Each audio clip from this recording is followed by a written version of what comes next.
Born from the golden legacy of Mukunda Jewelers. Porvi, grand opening at KPHP on November 1st.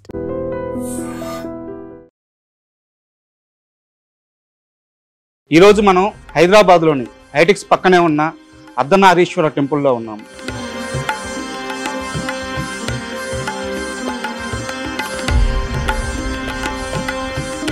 అసలు ఈ ఆలయ విశిష్టత ఏంటి? అర్ధనారీశ్వర తత్వం అంటే ఒక జన్మెత్తడము లేకుంటే ఒక అవతారం ఎత్తడము కాదు, అది ఒక భావన.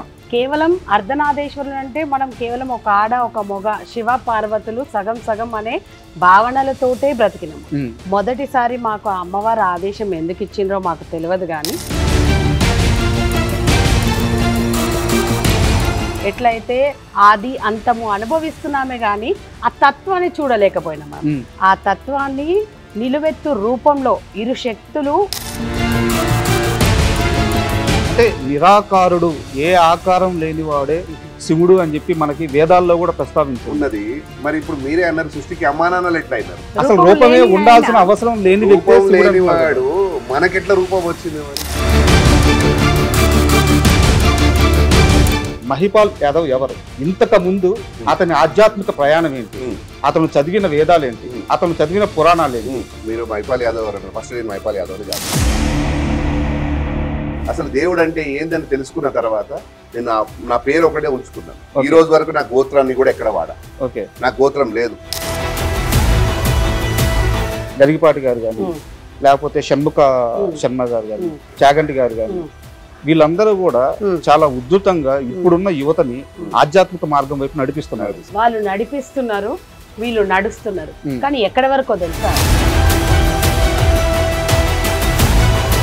గిరి ప్రదర్శనలో అరుణాచలం అని ఆయన చెప్పింది ఒక 5 years back. There is nothing in Arunachalam. మేము పోయి వచ్చినాం, దానికి ముందు పోయినాం, దాని తర్వాత కూడా పోయి వచ్చినాం. ఆయన వీడియో ట్రెండ్ కానంత వరకు ఆడికి పోయి మనం చేసి వస్తుంది. మీరు చెప్పిన దానికి ఇక్కడ ఈ అర్ధనారీశ్వర టెంపుల్లో ఉండే నియమాలకి తేడా అండి. మనిషికి ఒక భక్తుడికి దేవుడికి మధ్యన ఏ డబ్బు ఉండదు. సో ఇక్కడ ఎవరు డబ్బులు వేసేయడానికి లేదు. మీరు ఒకప్పుడు కాంగ్రెస్ లీడర్ కదా, సీఎం రేవంత్ రెడ్డి గారు ఈ టెంపుల్కి వస్తే విఐపీ దర్శనం ఎవరా? లేదు. ఆయన కూడా బుద్ధే చెప్తాం, కుదరదని. మాకు వస్తున్నాయి ఫోన్స్, పెద్ద పెద్ద వాళ్ళ దగ్గర నుంచి మాకు ఫోన్స్ చాలా మంది ఫోన్స్ వస్తున్నాయి. మహిపాల్ గారు కానీ, మధులత గారు కానీ ఫ్యూచర్ లో ఒక అమ్మ భగవాన్ అవ్వాలన్న ఉద్దేశంతో ఇవన్నీ చేస్తున్నారు అని చెప్పి ఒక మీ పైన ఒక కంప్లైంట్. మీరు అప్పుడు ఇంకొక 10 సంవత్సరాల తర్వాత వచ్చినా ఇట్లనే మీతో మాట్లాడతారు. మేమేమి వేషాలు వేసుకొని ఎప్పటికీ మేము మమ్మల్ని దేవుళ్ళుగా ప్రకటించుకోము, ఇలా సామాన్య మానవులుగానే ఉండిపోతామని చెప్పి నాకు ప్రామిస్ చేస్తారా? మీకు కాదు, ఆ శక్తి మీద ప్రమాణం చేసి చెప్తున్నాము. ఆ ఊపిరాగే అంతవరకు కూడా ఇంకా సింపుల్ గా ఉండాలనేదే. Hi, welcome to iDream. ఈరోజు మనం హైదరాబాద్లోని హైటెక్స్ పక్కనే ఉన్న అర్ధనారీశ్వర టెంపుల్లో ఉన్నాము. మామూలుగా భక్తులు ఒక గుడికి ఎక్కువగా వస్తున్నారు అంటే అక్కడ వారి నమ్మకం కానీ, వారి పూజలు కానీ, వాళ్ళ కోరికలు కానీ నెరవేరడం జరుగుతూ ఉంటుంది. అయితే గత కొద్ది కాలంగా, అంటే ఒక సంవత్సరం 2 సంవత్సరాలుగా ఈ ఆలయానికి భక్తుల రద్దీ చాలా ఎక్కువగా పెరుగుతూ వస్తుంది. అసలు ఈ ఆలయ విశిష్టత ఏంటి, ప్రాశస్త్యం ఏంటి, ఇవన్నీ మనకు తెలియజేయడానికి ఆలయ ధర్మకర్తలు, వ్యవస్థాపకులు మహిపాల్ శివశక్తి, మధులత శివశక్తి వీరు మనతో ఉన్నారు. వారిని అడిగి మరిన్ని విషయాలు తెలుసుకున్నాం. హాయ్ సార్, నమస్తే. అర్ధనారీశ్వర తత్వం అంటే అది ఒక జన్మెత్తడము లేకుంటే ఒక అవతారం ఎత్తడము కాదు, అది ఒక భావన. ఒక స్త్రీ, పురుషుడు వాళ్ళిద్దరూ కలిస్తేనే ఈ సృష్టి అని చెప్పే భావన. అంటే ఒక పగలు ఎలా ఉంటుందో ఒక రాత్రి అలా ఉంటుంది, ఒక బొమ్మ ఎలా ఉంటుందో ఒక బొరుసు అలా ఉంటుంది. ఆ రెండు ఉంటేనే ఒక రోజు, ఆ రెండు ఉంటేనే ఒక కాయం. సో ఇది కేవలం ఒక భావన మాత్రమే, ఇది ఒక అవతారం కాదు. అలాంటి అర్ధనారీశ్వర అవతారాన్ని ఒక విగ్రహంగా ప్రతిష్ఠించి ఒక ఆలయాన్ని నిర్మించి ఈ విధంగా పూజలు చేయాలన్న ఆలోచన మీకు ఎందుకు వచ్చింది? ఇది ఆలోచన కాదు, మీరే అన్నారు పగలు రాత్రి బొమ్మ బొరుసు ఇవి లేకపోతే జీవితమే లేదు. ఇన్ని రోజుల వరకు అసలైన మూలమైన కారణానికి రూపం లేదు మనకి ఈ సృష్టిలో. కేవలం అర్ధనాదేశ్వరులు అంటే మనం కేవలం ఒక ఆడ ఒక మొగ శివ పార్వతులు సగం సగం అనే భావనలతోటే బ్రతికినాము. మొదటిసారి మాకు అమ్మవారి ఆదేశం ఎందుకు ఇచ్చిండ్రో మాకు తెలియదు, కానీ మేము చాలా మా జన్మ ధన్యమైంది అని అనుకుంటున్నాం. ఎందుకంటే ఇప్పటి వరకు ఊహల్లో భావనల్లో ఊహించుకోవడంలో లేదా నిజ జీవితంలో ఈ పగలు రాత్రి ఎట్లయితే ఆది అంతము అనుభవిస్తున్నామే కానీ ఆ తత్వాన్ని చూడలేకపోయినాం. ఆ తత్వాన్ని నిలువెత్తు రూపంలో ఇరు శక్తులు ఒకే దగ్గర ఐక్యమై మనకిస్తున్న దర్శనమే ఈ అర్ధనాదేశ్వరులు. మాకు అమ్మవారు ఇచ్చిన ఆదేశంతో మీరు ఇప్పుడు అన్నట్టుగానే ఈ లోకంలో అన్నిటికీ రూపాలు ఉన్నాయి, కానీ అసలైన మూలమైన దానికి వేరువేరుగా ఉన్నాయి, వేరువేరుగా ఉంటారు. శివయ్య అయిన లింగ రూపంలో, అమ్మవారు ఒక మంచి చక్కటి రూపంలో. సృష్టికి అమ్మా నాన్నలు ఎవరు? వారిద్దరే, శివ పార్వతి. సో మళ్ళీ వాళ్ళకు రూపమే లేదు, అమ్మకు రూపం ఉన్నా ఆయనకు రూపం లేదు. మరి అది అసలు సృష్టికి అమ్మా నాన్నలు అంటున్నారు, మరి ఎలా అవుతారు? మరి ఇక్కడ పాయింట్ ఉంది కదా, సృష్టికి అమ్మా నాన్నలు ఎట్లా అయినారు? మరి అంటే నిరాకారుడు, ఏ ఆకారం లేనివాడే శివుడు అని చెప్పి మనకి వేదాల్లో కూడా ప్రస్తావించు ఉన్నది. మరి ఇప్పుడు మీరే అన్నారు సృష్టికి అమ్మా నాన్నలు ఎట్లా అయినారు? అమ్మా నాన్నలు అంటే వాళ్ళిద్దరి కలయికే మన సృష్టి పుట్టుక అని చెప్పి ఎట్లా అయినారు? రూపమే లేదు, రూపమే లేదు కదా వాళ్ళకి. అసలు రూపమే ఉండాల్సిన అవసరం లేని లేనివాడు మనకెట్లా రూపం వచ్చింది? మరి ఇప్పుడు ఇద్దరు అమ్మ నాన్న అంటే ఒక మొగ ఒక ఆడకి రూపం ఉంటేనే కదా ఇంకో బిడ్డకు రూపం వచ్చింది. మరి శివుడికి అమ్మవారికి కలిపి అర్ధనారీశ్వర టెంపుల్ పెట్టి మీరు పూజించడం నేనేం తప్పు పట్టట్లేదు, ఖచ్చితంగా. కాకపోతే ఖచ్చితంగా శివుడికి ఒక రూపం ఉండాలి. ఇక్కడే అసలైనదంతా దాగి ఉన్నది, ఇది ఎవరు బయట తీసుకురాలే. సో అందుకోసం కానీ అర్ధనారీశ్వర రూపం గురించి ఎవరికి తెలియదు. మీరు చెప్పినట్టే ఇప్పుడు ఒక శివుడు అమ్మవారు సగభాగం ఇచ్చినాడు, లేకపోతే ఇంకొక డిఫరెంట్ కానీ అసలైన శివపార్వతుల తత్వాన్ని, అసలైన శివపార్వతుల గురించి ఎవరికి తెలియదు ఈ సృష్టిలో. అందుకోసం కానీ ఇప్పటి వరకు మనం అందరం కూడా ఆ శివపార్వతులని చాలా తప్పుగా పూజ చేస్తుంటాం. మేమేమి అంటే చాలా మంది అంటున్నారు, పిచ్చి పిచ్చి కామెంట్స్ పెడతారు, వీళ్ళకే తెలుసు అంట, ఇప్పటిదాకా మనందరం తప్పుగా పూజ చేస్తున్నామా అంట అని చెప్పి కొంతమంది చాలా అతిభక్తి ఉన్న ఆడవాళ్ళు ఉన్నారు, మగవాళ్ళు ఉన్నారు, వాళ్ళు పెడుతూ ఉంటారు. సో మీరు ఇక్కడ అందరు మనం ఏదైతే పూజ చేస్తున్నామో మీరే తెలుసుకోండి. మీరు ఇప్పుడు కార్తీక మాసం వచ్చింది, శివాలయంకి వెళ్తారు, శివాలయంలో శివుడికి మాత్రమే పూజ జరుగుతుంది, అమ్మవారి పేరు తీసుకుంటారు అక్కడ పక్కన అమ్మవారికి సంబంధించి శివుడితో కలిపి పూజ చేస్తారా? శివుడితో కలిపి ఉండదు. మళ్ళీ పక్కకు అమ్మవారికి ఒక గుడి ఉంటుంది, అక్కడికి వెళ్తే కేవలం అమ్మవారికి మాత్రమే శివుడిని కలుపుతారు అక్కడ. సో ఇదే అసలైన కథ ఇక్కడనే ఉంది. సృష్టికి అమ్మా నాన్నలు వాళ్ళే అంటారు, కానీ వాళ్ళ ఇద్దరిని కలిపి ఎక్కడ చూడమంటారు. ఇప్పుడు భార్యాభర్తలు అన్నప్పుడు మన ఇంట్లో మన అమ్మ నాన్నలు కలిసి ఉంటేనే కదా, ఒక దగ్గర ఉంటేనే కదా. ఎంత పెద్ద ప్రసిద్ధిగాంచిన ఆలయాలకి వెళ్ళండి, పుణ్యక్షేత్రాలకు పోండి, ఏడికన్నా పోండి, మనం ఎక్కడైనా సరే ఆయనని వేరుగా అమ్మని వేరుగానే చూస్తూ వస్తున్నాం మనం. మరి అమ్మ మాకు ఈ కార్యం ఎందుకు ఇచ్చిండ్రో మాకు తెలియదు, కానీ మాకు మాత్రం ఈ సృష్టికి ఏదో తెలపాలని ఆ రూపం అక్కడ వచ్చి కూర్చుంది అన్నట్టు అనిపిస్తుంది. ఇక్కడనే అసలైన దాగి ఉందని చెప్పినాను. ఈ సృష్టికి అమ్మా నాన్నలని మనం అంటున్నాము, ఎలా అవుతారనేది కూడా మనకు అందరికి తెలియాలి. ఎందుకంటే తెలియకుండానే సృష్టికి అమ్మా నాన్నల నుంచి ఒక మాట అనేసి మాట్లాడేసి ఎవరో పంతులు చెప్పిర్రు ఇదే నిజము అని మూర్ఖంగా మాట్లాడడం కంటే మనం అసలైన నిజాన్ని తెలుసుకోవాలి. ఇక్కడ ఈ సృష్టికి అమ్మా నాన్నలు అంటున్నాం, అంతా బాగానే ఉంది. మరి ఇక్కడ వేరే స్టోరీ ఉంది కదా, ఒక శక్తి పుట్టింది ఈ సృష్టిలో, అన్నిటికీ ఒకటే శక్తి అంటారు, ఆది పరాశక్తి. ఆ శక్తికి ముగ్గురు కొడుకులు అని చెప్తారు, ఏమేది? బ్రహ్మ విష్ణు మహేశ్వరు. మరి ఆ శక్తి ఎవరు? ఇక్కడ బ్రహ్మ విష్ణు మహేశ్వరులో మరి శివయ్య ఉన్నాడు కదా, మరి ఆ శక్తి ఎవరు? ఇక్కడే ఉంది అసలైనది. సో ఈ సృష్టికి అమ్మా నాన్నలు శివపార్వతులే, ఆ శక్తి ఏదైతే అంటాం ఆది పరాశక్తి, ఆది పరాశక్తి రూపమే అర్ధనారీశ్వర రూపము. ఆది అంటే శివయ్య, పరాశక్తి అంటే అమ్మ. మరి ఎట్లా అవుతుంది ఈ సృష్టికి అమ్మా నాన్నలను మీరు కూడా అడగవచ్చు. మనకు అన్ని తెలుసు అనుకుంటాం కానీ ఏమీ తెలియకుండానే ఉన్నాం మనం. సో ఈ సృష్టికి అమ్మా నాన్నలని చెప్పడానికి మీ శరీరమే నిదర్శనం. అందుకోసంకే ఈ ఆలయానికి వచ్చినప్పుడు ప్రతి ఒక్కరిని ఆ విగ్రహాన్ని కరెక్ట్గా గమనించమని చెప్తూ ఉంటాం. ఇప్పుడు మీకు అమ్మా నాన్నలు ఉన్నారు, మీకు మీ పిల్లలు ఉన్నారు, మీ అమ్మా నాన్నల నుంచి ఏదో ఒక పోలికలు వచ్చినాయి కదా మీకు వస్తుంది. ప్రతి ఒక్కరికి ఈ సృష్టిలో పుట్టిన వారు మీ పిల్లలకు కూడా వచ్చి ఉంటాయి ఏదో ఒక పోలిక. ఈ సృష్టికి అమ్మా నాన్నలకు వాళ్ళ నుంచి కూడా మనకు పోలికలు రావాలి కదా. ముఖ్యంగా ఈ జనరేషన్కి ఏంటంటే సైంటిఫిక్ రీజన్స్ కావాలి. శివపార్వతులే మన తల్లిదండ్రులు అనడానికి. ఆ విగ్రహాన్ని చూస్తే ఆ విగ్రహంలో ఉన్న శరీర భాగాలు మన అందరిలో ఉంటాయి, ఆడవాళ్ళలో కానీ మగవాళ్ళలో కానీ ఉంటాయి. మరి ఎలా ఉంటాయి? సో అది చెప్పడానికే ఒక ఆకారాన్ని పెట్టామని చెప్పి సో ఆ అది చెప్పడానికి పెట్టలేదు, అసలు మూలమే అదని చెప్తున్నా. మళ్ళీ ఆ శరీర భాగాలు మీలో ఉన్నాయని చెప్తున్నా నేను. ఇప్పుడు చూపిస్తా మీకు అది ఎలా ఉన్నాయనేది కూడా చెప్తా. జనరేషన్ కి అది కావాలి. ఒక ఫేసే కాదు, పూర్తి శరీరమే వాళ్ళది ఉంది. అర్ధనారీశ్వర రూపమే మీ శరీరం. అది ఆడవాళ్ళు కానీ మగవాళ్ళు కానీ. ఇక్కడ కరెక్ట్గా గమనించండి, మీ శరీరంలో కొన్ని తేడాలు ఉంటాయి. ప్రతి ఒక్కరి శరీరంలో, అది ఆడవాళ్ళు కానీ మగవాళ్ళు కానీ కొన్ని డిఫరెన్సెస్ ఉంటాయి మన శరీరంలో. ఎప్పుడైనా గమనించారా మీరు? డిఫరెన్సెస్ మీన్స్ రైట్తో పోల్చుకుంటే ఎడవ పక్కన తేడాలు ఉంటాయి మనకు. నేను ఇది గత ఇంటర్వ్యూలో మీరు చెప్పింది విన్నాను, నేను చెక్ చేసుకున్నాను. నా రైట్ హ్యాండ్ నా లెఫ్ట్ హ్యాండ్ సేమ్ గానే ఉంది, నాకు ఎలాంటి డిఫరెన్స్ లేదు. డిఫరెన్సెస్ అంటే ఏం ఫిజికల్ గా మీకు కనిపించవు అని చెప్తారు. సో ఫిజికల్ గా ఇప్పుడు కుడి పక్కన బలంగా ఉంటారా మీరు? అవును. అదే అంత బలాన్ని ఎడమ పక్కన లేపగలుగుతారా మీరు? నాకు డైలీ వాడేది ఇప్పుడు లెఫ్ట్ హ్యాండ్ లెఫ్ట్ సైడ్ బలంగా ఉంటాడు కదా. నేను ఏమంటున్నాను, మీరు కుడి చేతితో అయితే లేపగలుగుతారా, ఎడమ చేతితో లేపగలుగుతారా? లేపలేము. బట్ ఎందుకంటే దానికి ఒక రీజన్ ఉంది, చెప్తా. ఒక్క నిమిషం. కుడితో పోల్చుకుంటే మీ ఎడమ పక్కన సైజెస్ తేడా ఉంటాయి. లేదు, నా రెండు హ్యాండ్స్ కామన్గానే ఉంటాయి. కొత్త చెప్పులు కొన్నారు ఎప్పుడైనా? కొన్నాను. కొత్త చెప్పులు కొన్నప్పుడు ఒక కాలు టైట్ గా ఉంటుంది, ఒక కాలు లూజ్ ఉంటుంది. లేదు, ఎప్పుడు గమనించలేదు. మీరు గమనించకపోవచ్చు. మీ మీ మిస్సెస్ లేకపోతే మీ అమ్మగారికి ఒక ఫోన్ చేయండి ఇప్పుడు మా ముంగట. ఒక్కటే సైజు కాదు, ఒక చేయికి వేసుకుంటే ఎట్లుందో వాళ్ళని అడగండి. కుడి చేయికి వేసుకుంటే టైట్ గా వెళ్తుంది, ఎడమ చేయికి వేస్తే లెఫ్ట్ లూజ్ గా వెళ్తుంది. ప్రతి ఒక్క ఆడపిల్లల్ని అడగండి. మీకు అర్థం కాకపోవచ్చు, కానీ ఆడపిల్లలకు ప్రతి ఒక్కరికి అర్థమవుతుంది. ఒకసారి అది కనుక్కోండి.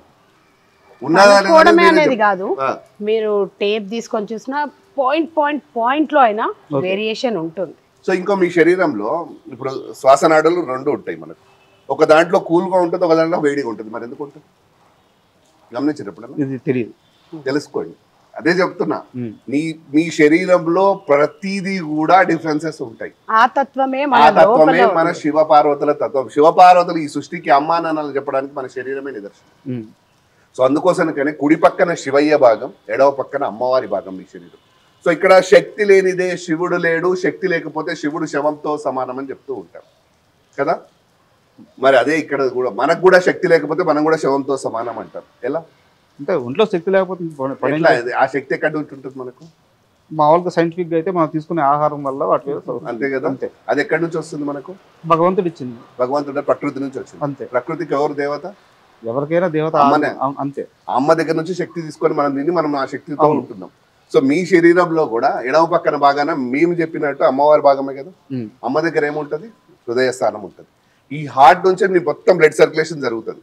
నీ బ్లడ్ లో నీకు మీ శరీరంలో ఏ ఆర్గాన్ పని చేసినా పని చేయకపోయినా మీ శరీరం బతికే ఉంటుంది. కానీ ఒక హార్ట్ ఫెయిల్యూర్ అయితే వెంటనే చనిపోతాం. సో శక్తి లేకపోతే మీరు కూడా శవంతో సమానమే. సో ఇక్కడ అమ్మ దగ్గర హార్ట్ ఉంటుంది. అందుకోసం కానీ శివుడిని దూరంగా ఆమెను చూస్తే ఆయనకు ప్రాణం ఉండదు. ఓకే. సో వాళ్ళిద్దరిని కలిపి చూస్తేనే అమ్మా నాన్నలను మనం ఒక దగ్గర చూసినట్టు, ఈ సృష్టికి అమ్మా నాన్నలని కలిపి చూసినట్టు అదే తత్వం శివపార్వతుల తత్వం. ఒక భార్యాభర్త లేకుండా ఒక ఇల్లు నడవగలుగుతుందా? లేదు. సో అదే ఇక్కడ చూపిస్తున్న తత్వం. ఆ శివపార్వతులే చెప్తున్నారు, ఈ సృష్టికి అమ్మా నాన్నలే చెప్తున్నారు, మేమిద్దరు ఒకటే, మమ్మల్ని ఇద్దరిని విడదీసి చూడొద్దు అని చెప్పి చెప్తున్నారు. కానీ మనం మాత్రం వాళ్ళని విడదీసే చూస్తున్నాం. అంటే మహిపాల్ గారు మీరు చెప్పిన లాజిక్ అండ్ ఏదైతే లాజిక్ కాదు, ఒక నిమిషం లాజిక్ గా చెప్పారు అంటున్నాను. అది రియాలిటీ అనేది మనం తర్వాత మాట్లాడుకుందాం. లాజిక్ చాలా కన్విన్సింగ్ గా ఉంది అండ్ మీరు చెప్పిన దాంట్లో కరెక్ట్ కూడా ఉంది. బట్ మహిపాల్ యాదవ్ ఎవరు? ఇంతకు ముందు అతని ఆధ్యాత్మిక ప్రయాణం ఏంటి? అతను చదివిన వేదాలు ఏంటి? అతను చదివిన పురాణాలు ఏంటి? అతను నమ్మి అతను ప్రపంచానికి ఇంత గట్టిగా చెప్తున్నాడు కాబట్టి నిజాలు అయిపోతాయా? అతనికి ఉన్న అర్హత ఏమిటి? అతనితో పాటు అతని భార్యగా అర్ధాంగిగా మీరు కూడా మీకున్న అర్హతలు ఏంటి? మీ ఆధ్యాత్మిక ప్రయాణం ఇంతకు ముందు ఏంటి? మీరు సాధించింది ఏంటి? మీరు చెప్పే మాటలు ఎంతవరకు క్రైటీరియా తీసుకోవాలి? ఈ క్వశ్చన్ రైజ్ అవుతున్నప్పుడు మీ ఆన్సర్ ఏంటి? మీరు ఒక విషయం చెప్తున్నా. మీరు మైపాల్ యాదవ్ అన్నారు. ఫస్ట్ నేను మైపాల్ యాదవ్ని కాదు కాదా? నేను ఓన్లీ మహిపాల్ యాదవ్ కాదా? మనిషినే నేను. ఇన్ని రోజులు ఉండే గత 4 సంవత్సరాల కింద ఎప్పుడైతే నాకు శివపార్వతుల తత్వం గురించి తెలుసుకున్న తర్వాత, అసలు దేవుడు అంటే ఏందని తెలుసుకున్న తర్వాత నేను నా పేరు ఒకటే ఉంచుకున్నాను. ఈ రోజు వరకు నా గోత్రాన్ని కూడా ఎక్కడ వాడా. నా గోత్రం లేదు. నా గోత్రం శివశక్తి గోత్రం. మేము ఎక్కడ ఏ పంతులకి చెప్పినా, ఈ గుళ్ళో చెప్పినా, ఎక్కడైనా ఈవెన్ మీరు మేము లేనప్పుడు వచ్చి మా పంతులు గారిని అడిగినా నా గోత్రం ఏందో అడగండి, వాళ్ళే చెప్తారు. శివశక్తి గోత్రం నా గోత్రం. సో నాకు సృష్టికి అమ్మానాన్నలు వాళ్ళే, నాకు తెలిసినది. సో నేను ఇప్పుడు మీరు అన్నట్టు నాకు ఆధ్యాత్మికంగా నాకేమున్నది అని మీరు అంటున్నారు కదా. గత 4 సంవత్సరాల కింద అందరి లేక నేను ఉన్నాను. కానీ కొన్ని రియాలిటీస్ కొన్ని ప్లేసెస్ కి మాకు అమ్మవారు ఏదైతే చూపించిందో పంపించిందో మనిషిని మనిషి లెక్క చూడమని స్టార్ట్ చేయమన్నది. మనిషి దేవుడు ఎక్కడ ఉంటారని మీరు అనుకుంటారు చెప్పండి? మనిషి రూపేణ ఎట్లా సాటి మనిషిని మనం దేవుడు మనకు అవసరమైనప్పుడు ఎవరైతే మన పక్కన నిలబడతారో ఎవరైతే చేయూతనిస్తారో ఆ క్షణంలో వాళ్ళు దేవుడితో సమానం. ఇప్పుడే నాకు మాట చెప్పారు, మనిషి ఎక్కడ ఉంటాడంటే మన రూపంలో మనిషి రూపంలోనే ఉంటాడు. కానీ ఎక్కడ ఉంటాడు అనేది మనకు కూడా కరెక్ట్ గా తెలియదు. మీకు ఎక్కడ ఉంటారు అనుకుంటారు? ఎక్కడ నుంచో దేవుడు అయితే చూస్తున్నాడు అని. కానీ దేవుడు నేను ఇప్పుడే చూపిస్తా అని చెప్పిన. అవును, నాకు చాలా అవును. సో నీ లోపలనే దేవుడు ఉన్నాడు. ఎలా చెప్పండి, మీరే చెప్పండి. సో ఇప్పుడు మీరు ఎక్కడైనా ఒక దగ్గర మీరు ఎవరైనా మనిషిని కొట్టిరు అనుకోండి, తిట్టిరు అనుకోండి, లోపల నుంచి ఒక సెకండ్ తర్వాత ఒక 5 minutes తర్వాత లోపల నుంచి ఒకరు చెప్తూ ఉంటారా మనకు, నువ్వు తప్పు చేస్తున్నావు, ఖచ్చితంగా ఇది నువ్వు వాళ్ళని కొట్టడం తప్పు అని చెప్తూ ఉంటాడు కదా లోపల. అదే దేవుడు. అదే దేవుడు ఇప్పుడు మనిషి దేవుడు ఎక్కడో ఎక్కడెక్కడో ఉండి చూస్తున్నాడని మనం అనుకుంటున్నాం. కానీ నీ లోపల ఎవరైతే కూర్చొని ఉన్నాడో నీ ప్రతి సెకండ్ని చూస్తున్నాడు. నువ్వు తప్పుగా ఆలోచిస్తున్నా అది చూస్తున్నాడు. నిన్ను ఒకరి గురించి నువ్వు మోసం చేయాలన్నా లోపల నుంచి చూస్తున్నాడు. ప్రతిదీ నీ లోపల నుంచే ఆ దేవుడు చూస్తూ ఉన్నాడు. ఆ దేవుడే నేను ఆ శివపార్వతులని నేను చెప్తున్నా. లోపలున్న ఏదైతే పరమాత్మ అంటామా ఆ ఆత్మనే పరమాత్మనే నీలో ఉన్న దేవుడు.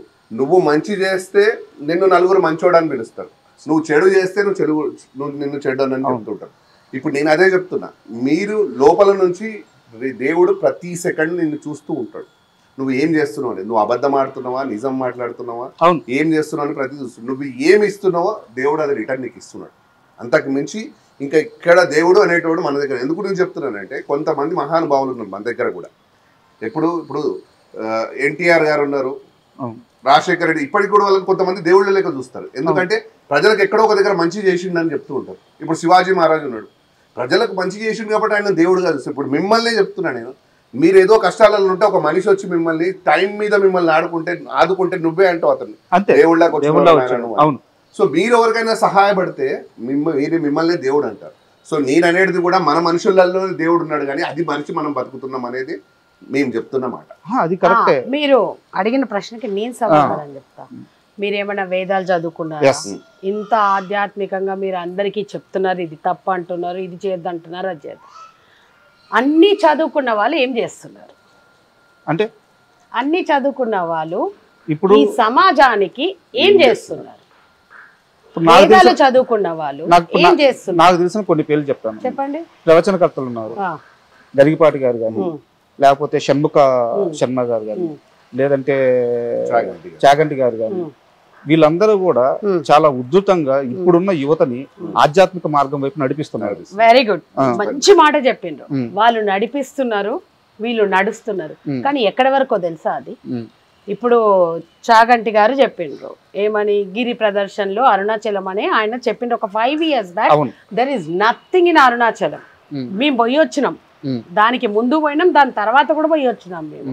ఆయన వీడియో ట్రెండ్ కానంత వరకు ఆడికి పోయి మనం చేసి వస్తుంది ఏంది, ఆయన చెప్పిండ్రని లేదా ఎక్కడో వీడియోలు చూసి గిరి ప్రదర్శనలు చేస్తున్నాం, దీపాలు పెడుతున్నాము, పూజలు చేసి వస్తున్నాం. ఆ తర్వాత ఇంకేమన్నా మారుతుందా నీలో? మారగలుగుతుందా? మారట్లేదు కదా. అదే ఆడికి పోయి వచ్చి మొక్కి అన్నీ చేసి వచ్చి మళ్ళీ నువ్వు వచ్చినప్పుడు నీ లెక్కనే వస్తున్నావు కదా. ఏమన్నా మారుతుందా? వాళ్ళని ఫాలో అవుతున్నారు. వాళ్ళ కృషి కూడా ఏంది అని అంటే సమాజం మారాలని. కానీ మీరు మార్పులు తెస్తుంది ఏందులో? ఖాళీ దేవుడి భక్తి వైపు పోతున్నారే కానీ భక్తి అంటే ఏంది? వాళ్ళు మీ దగ్గర నుంచి భక్తి ఎక్స్పెక్ట్ చేయట్లేరు. ఇది చెయ్యండి అని చెప్తున్నారంటే అక్కడ ఏదో మూలం ఉంది, అది తెలుసుకొని వచ్చి మీరు మారమని అర్థము. వాళ్ళు చెప్తుంది అదే, మేము కూడా చెప్తుంది అదే. బేసిక్ గా నా క్వశ్చన్ అదే వినండి, వాళ్ళు చదువుకున్నారు, వాళ్ళు చెప్తున్నారు, అర్థమవుతుందా? మేము కూడా ఒక మంచి చేయడానికి చదువు వేదాలు అవసరం లేదు. దేవుడు ఏమి మనిషి రూపంలో వస్తూ ఉంటాడు అని అంటారు, ఆ రూపానికి చదువు అవసరం లేదు. అర్థమైందా? ఇప్పుడు ఒక గొప్ప అన్నమయ్య, ఆయన ఒకప్పుడు ఏముండే అన్నమయ్య, శ్రీరామదాసు, ఆయన ఏముండే. కానీ ఇవాళ ఆ దేవుడే పులకరించిపోయి ఆయన కోసం తప్పించిపోయే స్థితిలో వాళ్ళు చేరిండ్రు అంటే ఆయన మనుషుల్ని ఎంచుకున్నప్పుడు ఆయననే మార్చుకుంటారు. అర్థమైందా? ఆయన సంకీర్తనలు ఆయన కోసం ఎప్పుడు మొదలు పెట్టిండు? ఆయన అనుభూతి చెందినప్పుడు, ఆ దేవుణ్ణి చూడగలిగినప్పుడు. శ్రీరామదాస్ అయినా అంతే కదా, వాళ్ళు అంతకు ముందుకు వాళ్ళ నార్మల్ లైఫే బతికిండ్రు, అవునా కదా? సేమ్ మేము కూడా అంతే, భక్త కన్నప్ప అయినా కూడా అంతే కదా, మనుషుల లెక్కనే పుట్టిండ్రు. కానీ దేవుడు వాళ్ళని ఎంచుకున్నప్పుడు వాళ్ళు ఆటోమేటిక్గా వాళ్ళు ఏంది అనేది వాళ్ళకి అర్థమైపోతుంది, వాళ్ళ పని వాళ్ళు చేస్తూ పోతారు. మేమిద్దరం కూడా అదే.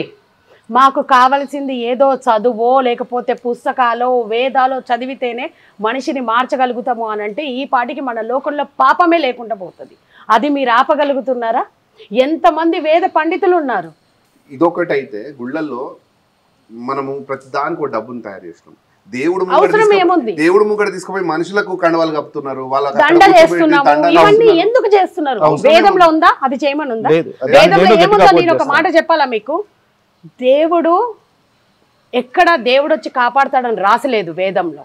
మన ధర్మం ఏం చెప్తుంది తెలుసా? నువ్వు ధర్మం ఉన్నప్పుడే నువ్వు కాపాడుకున్నట్టు అని చెప్పి. నువ్వు ధర్మంగా ఉంటున్నావా? ఎక్కడైనా రాసుందా దేవుడు వచ్చి కాపాడతాడని? లేదు. నీ నిజాయితీ నీ ధర్మమే నిన్ను కాపాడుతుంది. నువ్వు చేసే మంచి చెడే నిన్ను కాపాడుతుంది. దేవుడు కూడా అదే సూచిస్తున్నాడు. నేను మనిషి రూపంలోనే ఉన్నాను, నీ రూపంలోనే ఉన్నాను, నీ రూపంలో మంచిగా ఉన్నాను, చెడుగా ఉన్నాను. నువ్వు హాని చేస్తున్నావా, మంచి చేస్తున్నావా? అదే కదా ధర్మము. సో ఇప్పుడు మహిపాల్ శివశక్తి కానీ మధులత శివశక్తి కానీ ఇంతమంది పండితులు కానీ లేకుంటే పీఠాధిపతులు కానీ వీళ్ళందరూ చెప్పేది కాకుండా మేము కొత్తగా ఒక మార్గాన్ని చూపిస్తున్నాము. నీలోనే దేవుడు ఉన్నాడు, నీ చుట్టూనే దేవుడు ఉన్నాడు. సో పాపం చేస్తున్నావా పుణ్యం చేస్తున్నావా నిన్ను నువ్వే ప్రశ్నించుకో. దీనికి వేదాలు అవసరం లేదు, పురాణాలు అవసరం లేదు, పండితులు కావాల్సిన అవసరం లేదు. ఇది ఒక కొత్త మార్గం, ఈ మార్గాన్ని నమ్ము అని చెప్తున్నారా? అంతేనా? అయితే మేము చెప్పదలుచుకుంది ఏంటో తెలుసా? ఒక్క సెకండ్. ఎవరిని మేము తక్కువ చేయట్లేదు. వేదం చదివిన వాళ్ళని మేము తప్పని అనట్లేదు, మాకు అన్ని తెలుసని మేము అనట్లేదు. వాళ్ళందరూ ఏవో మా గురించి మాట్లాడినా మాకు అనవసరం. మేము చెప్తుంది ఏంది అని అంటే, దేవుడిని నమ్మకుండా దేవుడికి మనిషికి మధ్యన ఉన్న ఒక మనిషిని నమ్మి మోసపోతున్నారు.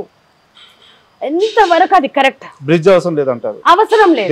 ఏమంటున్నా మీరు అన్నట్టు కొత్తగా వేదాలు మేము చెప్పిన మార్గం కాదు, అది ఎప్పటి నుంచో ఉన్న మార్గమే. ఆ మార్గాన్ని మేము మళ్ళీ కొత్తగా అంటే ఈ జనరేషన్ ప్రకారంగా మేము చెప్తున్నాం.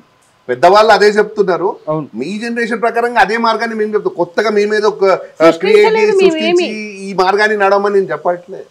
ఎక్కడైతే దేవుడు చెప్పిండో అదే మార్గాన్ని చెప్పండి. మేమేం ఆపుతున్నామో నేను చెప్తాను మీకు. ఇప్పుడు ఒక గుడి లోపలికి ఒక మనిషి రావాలంటే డబ్బు అవసరం. అవసరమా లేదా? రూపాయి లేకుండా గుడిలోకి అడుగు పెట్టగలుగుతామా? ఎందుకు పెట్టం? ఎక్కడ పెడుతున్నారు? పెద్ద తిరుపతి పెట్టుకోండి. తిరుపతి కాకపోతే మా ఇంటి దగ్గర మీ ఇంటి దగ్గరనే మీరు వెళ్తారు గుళ్ళోకి, అడుగు పెట్టి లోపలికి వెళ్ళిన తర్వాత అయ్యగారు స్వామి మీ గోత్రనామాలు చెప్పండి అని అడుగుతాడా? ఒక్క నిమిషం ఆగు. ఫస్ట్ గోత్రనామాలు చెప్పండి అని అడుగుతాడా? ఇక్కడ అడుగుతారు. ఏం అవసరం లేదండి, మీరు చెప్పండి. దండం పెట్టుకుంటాను, బయటకు వస్తాను. లేదు లేదు, ఈ మార్గం కూడా ఉంది. ప్రసాదం ఎక్కడ దొరుకుతుంది? నాకేం అవసరం లేదండి, దండం పెట్టుకుంటాను. అవసరం లేదు. గరీబోడు ఉన్నాడు, ఒక గుడిలోకి పోయిన తర్వాత అర్చన టికెట్ లేకుండా లోపల అర్చన చేస్తాడా? మీకు చేస్తాడా? ప్రసాదం పెడుతున్నారా? ప్రసాదం పెడతారా? కొన్ని దగ్గర పెడతారు. 10 రూపాయలు పెట్టి టికెట్ కొనకపోతే నీకు గోత్రనామాలు చదువుతారా? కొన్ని నేనే అవే ఆపమని చెప్తున్నా. దేవుడిని దేవుడి లెక్క చూడమని ఎవరిని బ్రతికిస్తున్నారండి? ఒకప్పుడు పురాణాల్లో మన పాత కాలంలో గుడికి ఒక దానం ఇచ్చినా, ఒక మనిషి ఒక రూపాయి వేసినా అది మంచిగా ఉపయోగపడేది, ఒక బ్రాహ్మణ కుటుంబానికి ఉపయోగపడేది. కానీ ఇప్పుడు నిజంగానే అందరు అట్లనే ఉన్నారా? మీకు ఒక విషయం తెలుసా? మా దగ్గర ఉంటాయో లేదో కానీ కొంతమంది నీతిని నిజాయితీని ఆ వేదాన్ని నమ్మిన వాళ్ళు ఇంటికి పరిమితం అయిపోయినరు.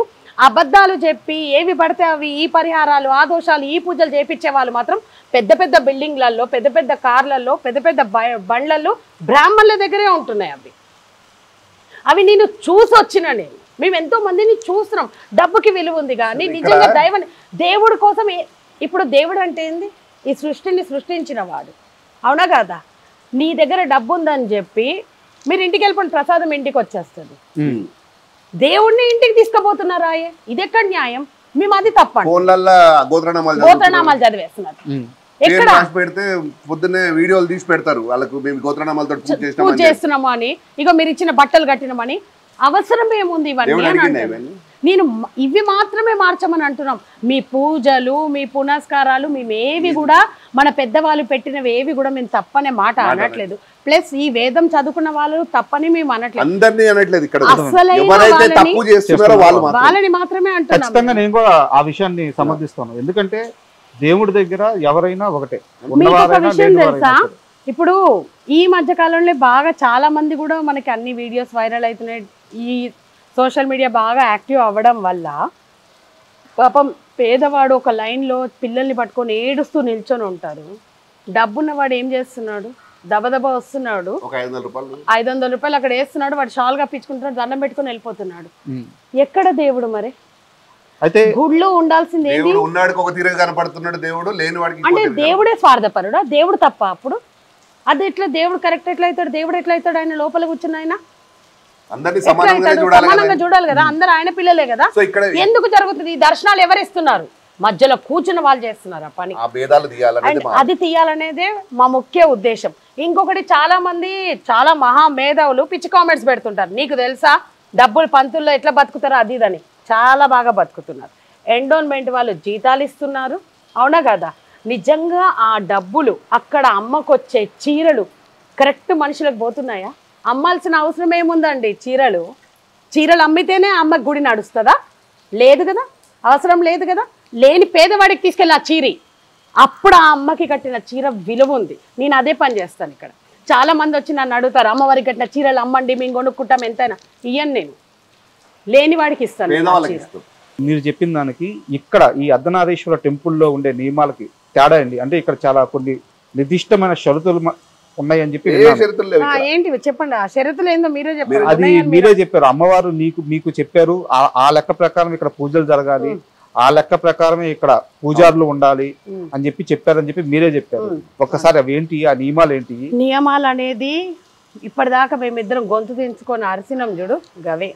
ఏంది అంటే మనిషికి, ఒక భక్తుడికి, దేవుడికి మధ్యన ఏ డబ్బు ఉండొద్దు. సో ఇక్కడ ఎవరు డబ్బులు వేసేయడానికి లేదు, అవసరం లేదు. తను మైక్ పట్టుకుని 10 సార్లు చెప్తా ఉంటాడు, ఇక్కడ రూపాయి వేయకండి, ఇక్కడ రూపాయి వేయకండి. నేను కూడా ప్రతి శుక్రవారము సోమవారం పాల ప్యాకెట్ తెస్తే వాళ్ళని అరుస్తూ ఉంటా. ఎందుకమ్మా పోస్తున్నారు? అవసరం లేదు వాళ్ళకి. తాగుతున్నాడు ఆయన, తాగుతుందా ఆమె? లేదు కదా, ఎందుకు పోస్తున్నారు? మీకు అభిషేకమే చేయాలని ఉంటే నీళ్ళు పోయండి. ఆ నీళ్ళు ఒక చెట్టుకి, ఒక చేమకి ఆసరైతుంది, అంతే కదా. ఆ పాలు లేనోడికి ఇస్తే కడుపు నిండుతుంది. కడుపు నిండితే అమ్మ తల్లి నీ కడుపు చల్లగుండా, అయ్యా నీ ఇల్లు చల్లగుండా అన్నప్పుడు చాలు, దేవుడు ఆశీర్వదించినట్టే నిన్ను. సో ఇక్కడ విఐపి దర్శనాలు ఎటువంటిది ఉండదు. మమ్మల్ని కన్న వాళ్ళు వచ్చినా, మేము కన్న వాళ్ళు వచ్చినా, మేమైనా సరే లైన్లనే. సో ఇక్కడ మీరు ఒకప్పుడు కాంగ్రెస్ లీడర్ కదా, సీఎం రేవంత్ రెడ్డి గారు ఈ టెంపుల్ కి వస్తే విఐపి దర్శనం ఎవరా? లేదు, ఆయన కూడా బుద్ధే చెప్తాం, కుదరదని. మాకు వస్తున్నాయి ఫోన్స్, పెద్ద పెద్ద వాళ్ళ దగ్గర నుంచి మాకు ఫోన్స్ చాలా మంది ఫోన్స్ వస్తున్నాయి. మాకు ఫోన్ చేసి ఇట్లా జడ్జి వస్తున్నారంటే ఆమెకి ఇది ఎక్స్ప్లెయిన్ చేయండి. లాస్ట్ పోయిన కార్తీక మాసంలోనే ఆమెకి కోకటపల్లి జడ్జి ఆమెకి ఎక్స్ప్లెయిన్ చేయండి, మా గుడిలో ఈ రూల్స్ ఉంటే ఆమె అందరితో పాటు లైన్ లో నిలబడి వచ్చి చాలా మమ్మల్ని అంటే వాళ్ళు మాకు చాలా సంతోషం వేసింది. కొంతమంది ఉన్నారు, కొంతమంది మూర్ఖంగా రావట్లేరు, కొంతమంది మేము చెప్పిన దానికి ఒప్పుకొని అర్థం చేసుకొని వచ్చి వెళ్తున్నారు. వాళ్ళు నార్మల్ గానే వచ్చి దర్శనం చేసుకొని వెళ్తున్నారు. సో అది మార్పు జరుగుతున్నందుకు చాలా సంతోషంగా ఉన్నాం మేము. సో ఈ గుడిలో మీరు వచ్చినప్పుడు చెప్పుల దగ్గర మీకు రూపాయి తీసుకోరు. లోపలికి వచ్చిన తర్వాత గుడి లోపలికి వచ్చినాక అర్చన దర్శనం లైన్ కోసం ఎంత లైన్ ఉన్నా గానీ ఆ లైన్ లోనే పోవాలి. అందులో స్పెషల్ దర్శనానికి టికెట్ లేదు, ఉండదు. అసలు స్పెషల్ దర్శనం అనేది ఉండదు.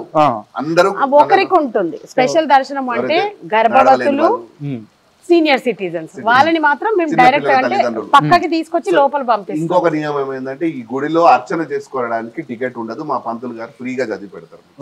రాగానే ఆయనే అడిగి మిమ్మల్ని మీకు దర్శనం. ఇక్కడ ఏ ప్రసాదానికి రూపాయి మేము తీసుకోము. ఇక్కడ దాని తర్వాత వేరే ఏ దానికి కూడా ఇక్కడ డబ్బు ఉండదు. ఇక్కడ హుండీలో డబ్బులు కూడా వేయొద్దు. మీరు ఆ డబ్బులు వేద్దాం అనుకుంటున్నారు, మంచి పని కోసమే, దేవుడి కోసం ఉపయోగించాలనుకుంటున్నారు కదా. మేము అందరికి ఒకటే విషయం చెప్తున్నాం, ఆ డబ్బులను తీసుకెళ్లి బయట లేని వాళ్ళకి సహాయం చేయండి. ఎవడైతే నిజంగా అవసరంతో ఉన్నారో వాళ్ళకి వేయండి. సో ఈ గుడి నడపడానికి మాకు అమ్మ శక్తిని ఇచ్చింది. సో ఆ శక్తి ఆమె తగ్గినప్పుడు ఆ తల్లే చూసుకుంటుంది. సో అక్కడ అది మాత్రమే ఈ గుళ్ళో నియమాలు. ఇక్కడ ఎటువంటి శాంతుల పూజలు, మనుషులకు సంబంధించిన పూజలు ఏవి ఇక్కడ జరగవు. మనుషులను కూర్చోబెట్టి ఇక్కడ ఎటువంటి పూజలు మేము చేయము. ఇక్కడ జరిగే పూజలు కేవలం ఆ శివపార్వతులకు, ఆ ఎల్లమ్మ తల్లికి, ఇక్కడ ఉన్న పెద్దమ్మ తల్లికి మాత్రమే ఇక్కడ పూజలు జరుగుతాయి. లోక కళ్యాణార్థం ఈ గుడి నడుస్తుంది. ఎవరి ఒక్కరి సొంతం కోసమో, నా సొంతం కోసమో, మా సొంతాని కోసం కుటుంబాల కోసం కూడా కాదు. ఇది లోక కళ్యాణార్థం కట్టిన ఆలయము. ఇదే ఇక్కడ జరుగుతున్న, ఇదే ఇక్కడి ధర్మం నియమం. ఇప్పుడు ఇక్కడ ప్రతి శుక్రవారము అమ్మవారికి లలిత పారాయణం, కుంకుమార్చనలు అన్ని జరుగుతాయి. ఇక్కడ ఏ టికెట్లు ఉండవు. ఎవరైనా ఏ మనిషి అయినా రావచ్చు. అక్కడ అయ్యగారిని అడిగితే పసుపు, కుంకుమ అన్ని సామాగ్రి ఏర్పాటు చేసి ఇస్తారు. వాళ్ళు కూర్చొని ప్రశాంతంగా అమ్మకి పూజ చేసుకొని వెళ్ళారు. సామాగ్రి కూడా తెచ్చుకోవాల్సిన అవసరం లేదు. వద్దనే చెప్తున్నాం మేము. మీరు చాలా మంది, నాకు అర్థం కాని విషయం ఏంటంటే గుడి ఎట్లా నడుస్తుంది అని అంటారు. గుడికి అసలు మేము గత 4 సంవత్సరాల నుంచి ఆ తల్లి చూస్తూ వస్తున్నాము. ఈ గుళ్ళో ఆర్భాటమైన పువ్వులు, ఆర్భాటమైన అలంకరణలు, విపరీతమైన లైట్లు, ఇవి అవి పెట్టేది ఆ దేవుడు చూస్తాడా? ఆయనకు అవసరమా? అంతటి శక్తి, అంతటి నిలువెత్తు రూపము, 2 కళ్ళు చాలు మనకి వాళ్ళని చూడడానికి. వాళ్ళని చూడడానికి అది మాత్రమే చాలు. ఇవన్నీ ఎవరి కంటికి? మన కంటి కోసమే కదా, వచ్చేటోళ్ళని ఏదో ఇంప్రెస్ చేయడానికే కదా. అవి చెప్పి డబ్బులు వసూలు అవుతున్నాయి. ఈ రోజు అభిషేకానికి చేసుకుంటే పలానా రోజు, షష్ఠి రోజు సుబ్రహ్మణ్య స్వామికి అభిషేకం చేస్తే పిల్లలు పుట్టేస్తారు. దానికి ఎంత? 10,000, 11,000. పెద్ద దేవాలయాలు అయితే 15,000, 20,000, 30,000. అవసరం లేదని అంటున్నా నేను. దేవుడు ఏం చేసిండు? ఒక మనిషిని తన రూపంలో ఒక డాక్టర్ గా తయారు చేసి అక్కడ పెట్టిండు. నేను ఉన్నాను అక్కడ, వచ్చినవా, నాకు దండం పెట్టినవా, ఆ డాక్టర్ దగ్గరికి వెళ్ళు. నిజంగా నీకు జరిగేది ఉంటే, ఇచ్చేది ఉంటే ఆయన ఇస్తాడు. మేము చెప్తుంది అదే, తప్పుదోవలో పోకండి అని చెప్తారు. కమింగ్ జనరేషన్కి మన లైక్ ఏదైనా మన ఆచారం, మన సాంప్రదాయము, మన పండుగలు, మనది ఏదైనా వాళ్ళకి ఎగతాలైపోయింది. They are not willing. చాలా బాగా చెప్పారు. అండ్ చాలా నిజాలు కూడా ఉన్నాయి, చాలా మంచి కూడా ఉంది. నిజంగా అప్రిషియేట్ చేస్తాను. అండ్ అయితే ఇక్కడ నాకు ఒక క్వశ్చన్ ఉంది, చాలా పెద్దది, కొంచెం ఓపిక అయిందండి. ఇప్పటిదాకా మీరు చెప్పిన ఏవైతే ఉన్నాయో చాలా లాజికల్గా ఉన్నాయి. సో మీరు లాజిక్ వైపు వెళ్ళండి, మాయల వైపు, మంత్రాల వైపు వెళ్ళొద్దు, లాజిక్గా బతకండి అని చెప్పి ఈ జనరేషన్కి చెప్తున్నారు. చాలా గుడ్ థింగ్ కూడా. నేను అదే మైండ్ సెట్తో క్వశ్చన్ అడుగుతున్నాను. ఈ ఆలయం కట్టమని, ఇక్కడ విగ్రహం పెట్టమని, ఈ విధంగా చేయమని అమ్మవారే నాకు చెప్పారు అని చెప్పి మీరు చాలాసార్లు చెప్పారు. ఇందులో లాజిక్ ఎక్కడ ఉంది? మేము ఎక్కడైనా మీరు అన్నదట్టే లాజిక్ అంటే మేము 100 సార్లు చెప్తున్నాం. మాకేదో అమ్మవారు పూనకం వచ్చో, లేకపోతే ఇంకొక రకంగా వేరు రకంగా, ఇది ఎవరిని ఉద్దేశించి కాదు, మా పర్సనల్ ఎక్స్పీరియన్స్. మాకు ఒక శబ్దం ద్వారా అది విని అది నిజమా కాదా అని నమ్మడానికే 4 సంవత్సరాలు 4 సంవత్సరాలు ప్రయాణం చేసి 4 సంవత్సరాలు కొన్ని ప్లేసెస్కి వెళ్ళినప్పుడు ఒక పర్సన్ ఎవరో మాకు తెలియదు. ఖాళీ మేము ఎంటర్ అవుతుంటుంటేనే వాళ్ళు రావడం, తన చెయ్యి ఇట్లా పట్టుకోవడం, తీసుకొని వెళ్ళడం, శివ పార్వతుల గురించి కొన్ని విషయాలు వాళ్ళు చెప్పడము, అవన్నీ కూడా లైక్ ఎట్లా అంటే ఇది కాదు. మనము అంతకుముందుకు మేము కూడా we have a normal life. మీరు అన్నట్టుగా తను ఒక పొలిటీషియన్, నార్మల్ లైఫ్, ఈ పూజలు పునస్కారాలు మేము కూడా నమ్మినాము.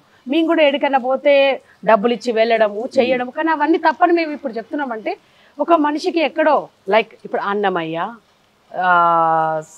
ఈయన రామదాసు, భక్త కన్నప్ప, వీళ్ళకి ఎక్కడో ఒక చోట ఎట్లా అయితే ఏమంటారు కనెక్ట్ అయ్యిందో, ఆ కనువింపు కలిగింది, ఒక థింగ్ రియలైజేషన్ అయ్యింది అంటారు చూడండి, అది మాకు ఇక్కడ జరిగింది.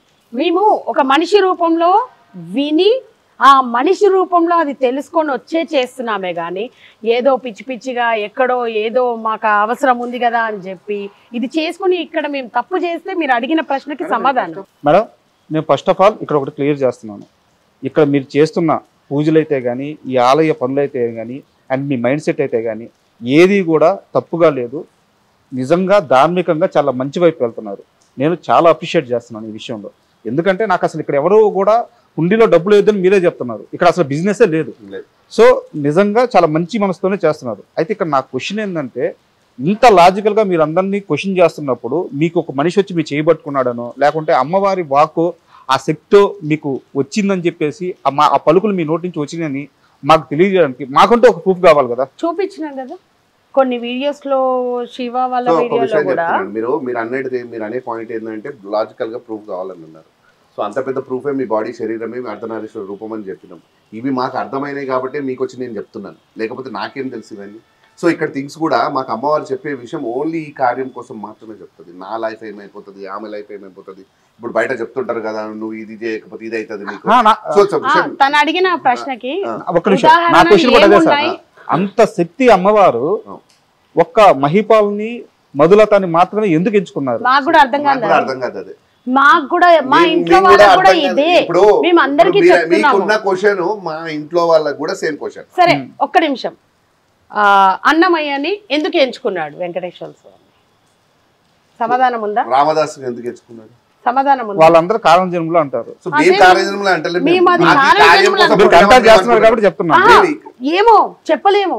ఇప్పుడు ఒక్కొక్క మనిషి ఒక్కొక్క పని చేస్తూ వెళ్తూ ఉంటారు. శంకరాచార్యులు గారు ఆయన కూడా మానవ రూపంలోనే పుట్టిండ్రు కదా. ఆయన ఏం చేయాలో అది చేసుకుంటూ వెళ్ళిపోయిండ్రు. అంటే ఒక్కొక్క యుగానికి దేవుడు తన తత్వాన్ని తన రూపాన్ని ఏదో చెప్పాలి అని అనుకున్నప్పుడు ఒక మనిషినే ఎంచుకుంటాడు. సరే ఇంకా ఓపెన్ గా మీరు అన్నట్టు గురువులు ఉన్నారు, గరికపాటి గారు వాళ్ళు. ఇప్పుడు వాళ్ళు ఎందుకు చెప్తున్నారు? వాళ్ళు మరి దేవుడు వాళ్ళని కూడా ఈ పని కోసం ఎంచుకున్నట్టే కదా, ప్రచారం చేస్తున్నారంటే దేవుడు వాళ్ళని ఎంచుకున్నట్టే కదా. లైక్ మేము కూడా అంతే, మమ్మల్ని ఎంచుకున్నట్టే. ఇక్కడ మేము ఇక్కడ గరికపాటి గారికి గానీ లేకుంటే ఇంకొకరికి గానీ ఆ దేవుడి వాయిస్ వినిపించడమో, వాళ్ళతో మాట్లాడమో, వాళ్ళ జీవితాల్లో ఈ మిరాకిల్స్ జరగడమో వాళ్ళు ఎప్పుడు చెప్పట్లేదు. లేదు, మేము కూడా ఏమి తప్పుగా చెప్పట్లేదు కదా, ఎవరిని చెప్పి బిజినెస్ చేయట్లేదు కదా, మేము తప్పుదారిలో పంపించట్లేదు కదా. మీరే అన్నారు ఈ గుడి కరెక్ట్ నడుస్తుంది, పద్ధతులు కరెక్ట్ ఉన్నాయని. అమ్మ అదే కదా చెప్తుంది, ఒక దైవం అదే కదా చెప్తుంది, ధర్మాన్ని రక్షించమని చెప్తుంది, ఎవరిని తప్పుదోవలో పోవద్దని చెప్తుంది. అదే ఇక్కడ జరుగుతుంది కదా. మహిపాల్ గారు గాని మధులత గారు గాని ఫ్యూచర్ లో ఒక అమ్మ భగవాన్ అవ్వాలన్న ఉద్దేశంతో ఇవన్నీ చేస్తున్నారు అని చెప్పి మీ పైన ఒక కంప్లైంట్. సెకండ్ వన్ వచ్చేసి వీళ్ళిద్దరికి ఆధ్యాత్మిక ఆలోచన విధానం ఎక్కువైపోయి ఒక రకమైన హెలోజినేషన్ లోకి వెళ్ళిపోయి ఉన్నారు. మేము అంటే ఆ భక్తి ఎక్కువైనప్పుడు నిజంగా మేము దేవుడితోనే మాట్లాడుతున్నామని ఒక భ్రమలోకి వెళ్ళిపోయి వాళ్ళ మైండ్ సెట్ లో ఏదైతే ఉందో ఆ పనులు చేసుకుంటూ పోయి దానికి దేవుడు కారణం అని చెప్పి చెప్తున్నారు అని చెప్పేసి ఈ రెండు కామెంట్స్ గట్టిగా వినిపిస్తున్నాయి. వీటిల్లో ఏది నిజం? రెండు నిజం కాదు, రెండు నిజంగా. ఇంకొక మా ఊపిరి పోయేంత వరకు ఇక్కడే ఇట్లనే బతుకుతాం. మీరు అప్పుడు ఇంకొక 10 సంవత్సరాల తర్వాత వచ్చినా ఇట్లనే మీతో మాట్లాడతాం. మేమేమి వేషాలు వేసుకొని. మీకు ఒక విషయం తెలుసా, ఎంతో మంది ఇక్కడికి వచ్చి మా కాళ్ళకి దండం పెడతా అంటే కూడా మేము దూరం జరిగిపోయి వాళ్ళకి పెట్టండి అని చెప్తాం. నా దగ్గర పని చేసే పని వాళ్ళైనా సరే అమ్మాని వస్తే వాళ్ళనే మేము మా కాళ్ళు ముట్టుకొని. ఇంత పెద్ద కార్యం చేసిండ్రని ఎంతమంది వచ్చి మాకేం చెప్పినా మేము ఒకటే మాట చెప్తాం, ఏమని? అమ్మ ఆ దేవుడు ఎంచుకున్నాడు, కేవలం సేవకులం మేము. మీకన్నా ఇంకా మాకు భక్తి అంటారా? జీరో. నిజం చెప్పాలంటే ఇక్కడ ఎంత వందల మంది వచ్చినా మేము ఒకటే చెప్తూ ఉంటాం, మీకు దైవానికి మధ్యలో మేమెవ్వరము లేము, వెళ్ళండి, ఆ శక్తి అక్కడ ఉంది, అక్కడ మొక్కుకోండి, మాతో అవసరం లేదు, ఇది మీది. మమ్మల్ని దేవుడు ఎంచుకున్నాడు, నన్ను ఈ రూపంలో ఇక్కడ నిలపండి అని. ఇక ఏం చేయాలో ఆయననే చేస్తాడు. నేనేమన్నా వరాలు ఇస్తానా? అట్లా చేస్తుంటే పాడికి పెద్ద బిజినెస్ పెట్టేసి ఈ మధ్య చాలా మంది ట్రెండ్ అవుతున్నారు. ఏమని? ఇట్లా వాళ్ళు లోపలికి నడుచుకుంటూ వస్తుంటుంటేనే అందరు దండాలు పెట్టుకుంటూ ఉంటారు.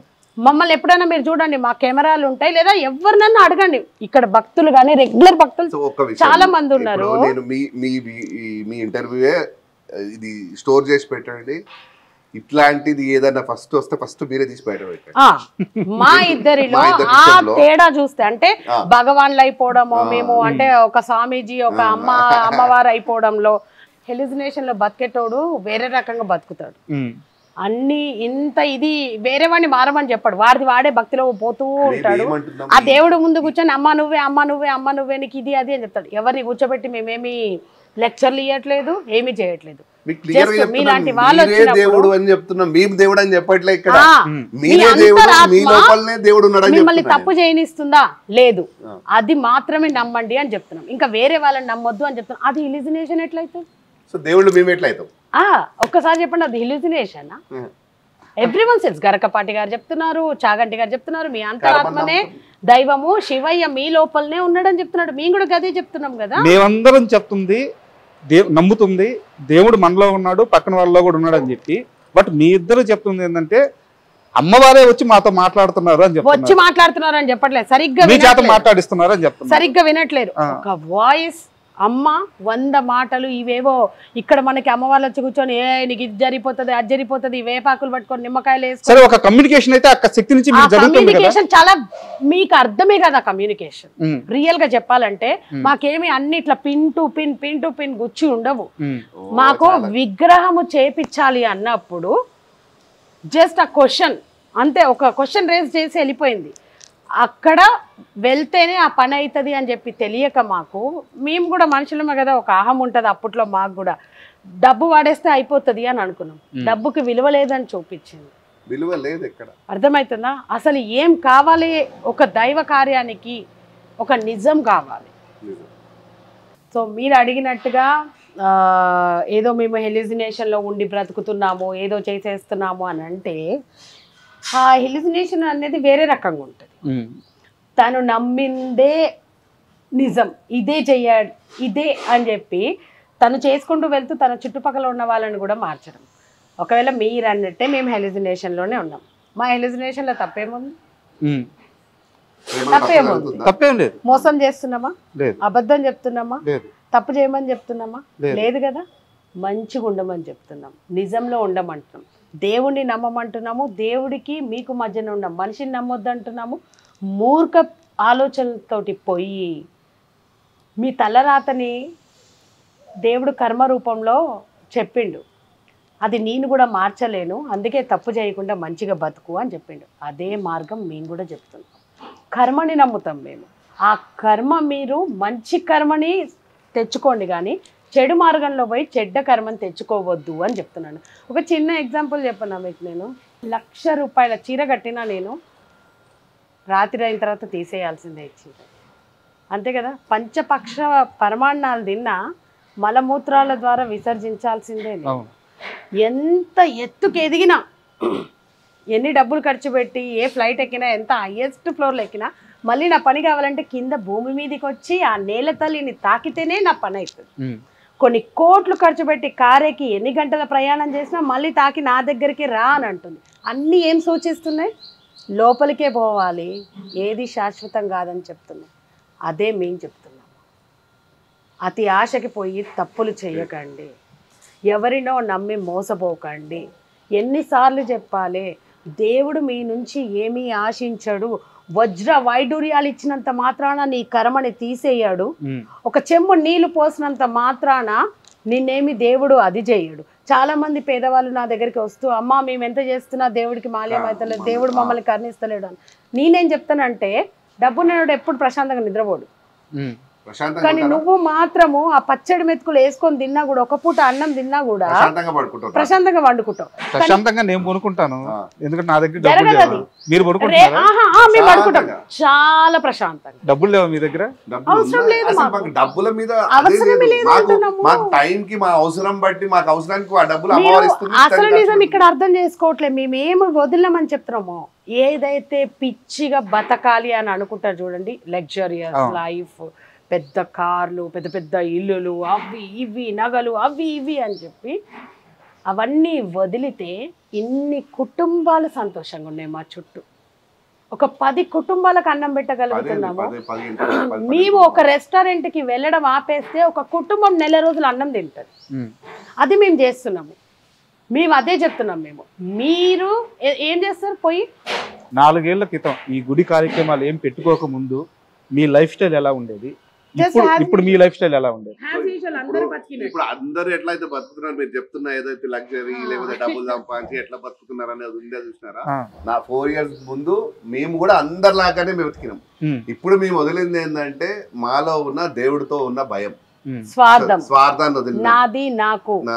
ఇప్పుడు నువ్వు తప్పు చేయకపోతే దేవుడిని నేను శిక్షించలేదు అంటే నేను అడుగుతుంది. ఓకే, ఆధ్యాత్మిక వివరణ అంతా ఓకే, నేను అడుగుతుంది అప్పుడు ఎలాంటి బట్టలు వేసుకునే వాళ్ళు, ఎలాంటి తిండి తినేవాళ్ళు, ఎలాంటి లగ్జరీ లైఫ్ ఉండేది, ఇప్పుడు బట్టలు- ఎలాంటి వాటిని త్యజించి ఎలా ఉంటున్నారు, రోజు మొత్తం ఎలా ఉంటుంది మీకు అనేది? చాలా సింపుల్ లైఫ్ సింపుల్ లైఫ్ ఇంతే. నేను నా ఎటైర్ ఇంతే. నేను ఈ లొంగి దీని మీదనే గత 4 సంవత్సరాల నుంచి ఉంటున్నా. సరే తను అంతే ఉంటుంది. సో ఇక్కడ మేము అంటే ముందు నుంచి కూడా మాకేదో పెద్ద లగ్జరియస్ గా ఏదో ఇది చేయాలి అది చేయాలి ఇట్లా చూపియాలి అట్లా చూపియాలని లేదు మా ఇద్దరికి. మద్యం మాంసాహారాలు అన్ని బంద్ చేశారా? అసలు నార్మల్ ఏమీ ఉంటాం లేవు. మేము. అన్ని అంటే నేను అన్ని తింటాను, అన్ని చేస్తాను. ఏది అదేమి ఏది దానితోటి ఒక విషయం చెప్పనా నేను. ఇప్పుడు చాలా మంది సోమవారం తినను, మంగళవారం తినను, లేదా 12 గంటల తర్వాత తింటాను అని అంటారు. అవును, అది కరెక్టా? దేవుడు యాక్సెప్ట్ చేస్తాడా? అసలు దేవుడు ఏది చెప్పారు? మీ నోట్ల నుంచే వచ్చింది. Very good. ఇప్పుడు వాళ్ళు మీ నోటితోడే చెప్పిండు, దేవుడు ఏది చెప్పలేదు అని చెప్పి మేము అదే చెప్తున్నాం. ఇవన్నీ చేయమని దేవుడు చెప్పలేదు. అరే ఉపవాసం ఉంటే దేవుడు కరుణిస్తాడు, లక్ష్మీదేవి వస్తుంది అని అంటే ఉపవాసంతో సస్తున్నాడు కోటీశ్వరుడు అయి ఉండాలి ఈ పాటికి. చిన్న చిన్న పిల్లలు ఆకలికి అలమటించి ఆడ ఏడుస్తూ ఉంటారు, వాడు కోటీశ్వరుడు అయిపోవాలి. ఎవరైతున్నారు చెప్పుండ్రి? అంటే మాలాంటి వాళ్ళు ఒక సాధారణ మనుషులు, మాలాంటి వాళ్ళు మద్యం మాంసం ఇలాంటి వాటిని వదలకపోవడం పెద్ద తేడా ఏముంది? 24 గంటల పాటు ఆధ్యాత్మిక సేవలో ఉంటూ ఇంత పెద్ద ఆలయాన్ని ఎలాంటి స్వార్థం లేకుండా నడుపుతూ మేము ఏది బయట పాటించే మూఢనమ్మకాలు పాటించాము. మీకు అదే చెప్తున్నాం. మేము వద్దు అనుకుంటే వదిలేసినాము, కావాలి అని అనుకుంటే ఇవన్నీ నువ్వు పాటిస్తే కార్యానికి చేయొద్దు. ఓకే, నువ్వు నార్మల్ గా ఇప్పుడు నువ్వు అన్ని తిని అన్ని ఇప్పుడు 3 వారాలు నాన్ వెజ్ తినకుండా లేకపోతే దేవుడు ఆధ్వర్యంలో ఉండి నువ్వు అన్ని చేస్తూ బయట ఇంకొకరిని మోసం చేస్తున్నావు. అది కరెక్టా? కాదు. ఇప్పుడు పొద్దున లేస్తే ఇవాళ అంతా పూజలు చేస్తామండి. ఇవాళ అమ్మవారి నాగుల చవితి వచ్చింది, పాలు పోసిండ్రు, అన్ని చేసిండ్రు. గుడిలోకి గుడ్లు కూడా అలో అయిపోయినాయి. అయినాయా కాదా? అది రేపు పొద్దున్న చేస్తే చేస్తారా? ఎందుకు చేయరు? అక్కడ పాముని ఆ రోజు దేవుడిగా పూజిస్తాం, అదే పాము రేపు పొద్దున కనిపిస్తే దాన్ని రాళ్ళు పట్టుకొని కట్టెలు పట్టుకొని కొట్టి కొట్టి చంపుతారు. ఇక్కడ రాయి కాబట్టి గుడ్లు తెచ్చి పెడుతున్నావు, పాలు పోస్తున్నావు. అర్థమైతే గుర్తొచ్చింది, ఈ ఆలయంలో పాము ఇప్పుడు ఉందా? ఇప్పుడు కూడా ఈ very recent 2 or 3 weeks back కూడా ఇక మా ఆఫీస్ దగ్గర ఈ పైన ఇక్కడే ఆ త్రిశూలం దగ్గరే ఉంటే వీడియో ఉంది. ఎవరేమీ అనదు. అంటే ఇక్కడే తిరుగుతుంటదంట, ఎప్పుడు వచ్చి ఆ గర్భగుడిలోకి వెళ్తుందంటున్నారు. మెట్ల మీద అక్కడ ఉండే వాళ్ళు ఎవరు భయపడ్డం కానీ భక్తులు కూడా ఇబ్బంది పెట్టదు, ఏమీ చేయదు. ఆమెకి ఎప్పుడు రావాలనిపిస్తే అప్పుడు వస్తుంది. విషయం ఏంటంటే వాటి ప్లేస్లలో మనం వచ్చి మన ప్లేస్లలో అవి రావట్లే, వాటి ప్లేస్ ని మనం లాక్కున్నాం అంతే. సో మీరు అన్నట్టుగా ఏదైనా సరే లోపల నుంచి ఉండాలి అని అంటాం మేము. ఈ శరీరంతో కూడినవి ఏవి కూడా దేవుడికి అవసరం లేదు. అదే కదా ఇందాక మీకు చెప్పిన నేను, నువ్వు ఎన్ని శరీరానికి చేసుకున్నా నువ్వు నన్ను తాకాల్సిందే, నా లోపలికి రావాల్సిందే అని అదే సూచిస్తూ ఉంటుంది మనకి. మేడం నాకు అర్థమైంది. ఒక చిన్న డౌట్, 4 ఏళ్ళుగా మీరు ఇక్కడే ఉండిపోయారు. నాకు తెలిసి పెద్ద పెద్ద బిజినెస్లు కూడా ఏం చేయట్లేదు, ఆర్థికంగా అన్ని మార్గాలు మూసేసుకున్నారు. బట్ ఈ ఆలయాన్ని మెయింటైన్ చేయాలంటే ఎంత లేదన్నా ఖర్చు అవుతుంది. నాకు తెలిసి ఇక్కడ ఒక 7 మంది ఉన్నారా అర్చకులు? 7 మంది అర్చకులు ఉన్నారు, ఒక 10 మంది పని వాళ్ళు ఉన్నట్టున్నారు, వాళ్ళ ఫ్యామిలీస్ కూడా మీరే పోషిస్తున్నట్టున్నారు. సో ఇంకా నిత్య నైవేద్యాలు దీపారాధనలు ఎలాగో తప్పవు. ఎంత లేదనుకున్నా నెల లేక ఒక సాలిడ్ అమౌంట్ అయితే ఖర్చు అవుతుంది. ఎక్కడి నుంచి తెస్తున్నారు? ఇప్పుడు ఇందాక మీకు ఒక మాట చెప్పిన ఏమని, లగ్జరియస్ లైఫ్ ఏదైతే మా సుఖాల కోసం మా సంతోషాల కోసం మేము తిరిగేది కొనుక్కునేది ఇవన్నీ మార్చుకుంటే ఈ కుటుంబాలు కడుపు నిండా అన్నం తినగలుగుతున్నాయి. మేము ఆలోచించుకుంది ఒకటే, మన కోసం బ్రతకడం కన్నా ఒక నలుగురి కోసం బ్రతికినప్పుడు ఆ సంతోషం వేరు. ఓకే మేడం, గుడి నడవడానికి ఇన్ని పైసలు కావాలంటారు మీరు. ఇప్పుడు ఇక్కడే మీరు ఎలాంటి ఆర్భాటాలు చేయట్లేదు. నాకు ఇక్కడే నెలకి 1,00,000 నుంచి 1,50,000 ఖర్చు సింపుల్ లెక్క చెప్తా. 7 మంది పంతులు, ₹1 మేము జీతం ఇయ్యము. ఓకే, మేము ₹1 జీతం ఇయ్యము. వాళ్ళ భక్తులు ఎవరైతే తీసుకొచ్చి పల్లెలు వేస్తారో అవే డబ్బులు వాళ్ళు తీసుకొని వెళ్ళిపోతారు. ప్రశాంతంగా ఉన్నారు వాళ్ళకి రాని రోజు కూడా ₹1 వేయకపోయినా కూడా చాలా సంతోషంగా ఉంటారు. సో పని వాళ్ళు ఉన్నారు, బయటకు ఒక కొబ్బరికాయల దుకాణం వాళ్ళకు ఉన్నాడు, ఆ కొబ్బరికాయలు వాళ్ళు వచ్చినాయి వాళ్ళకే ఇస్తాం పని వాళ్ళకి, కొబ్బరికాయలు పని వాళ్ళకి ఇచ్చేస్తారు. అవి అందులో వచ్చిన డబ్బులు వాళ్ళు ఆ జీతాల కింద ఇచ్చేస్తాం. ఇంకేముంది, గుడి నడవడానికి ధూపదీప నైవేద్యం అవి చేసుకోలేము. ఆ ధూపదీప నైవేద్యం మేము పెట్టుకోలేము చెప్పండి. ఇంకేముంది గుడిలో, ఇంతకు మించి ఇంకేముంది చెప్పండి. అంటే 10 నుంచి 12 కుటుంబాలు అన్నం పెడుతున్నాం, వాళ్ళకి బియ్యం ఇస్తున్నాము. మేము మా తరపు నుంచి మేము చేస్తున్నది ఏంది, ధూపదీప నైవేద్యం ప్లస్ వాళ్ళకు ఇచ్చే ఫుడ్ ఇస్తున్నాం. ప్లేస్ మనదే ఉంది, ఇల్లు ఇచ్చినాము, వాళ్ళకి రెంట్ కట్టే అవసరం లేదు, ఇంకేం అవసరం ఉంటుంది. సో కరెక్ట్ పాయింట్కి వచ్చారు.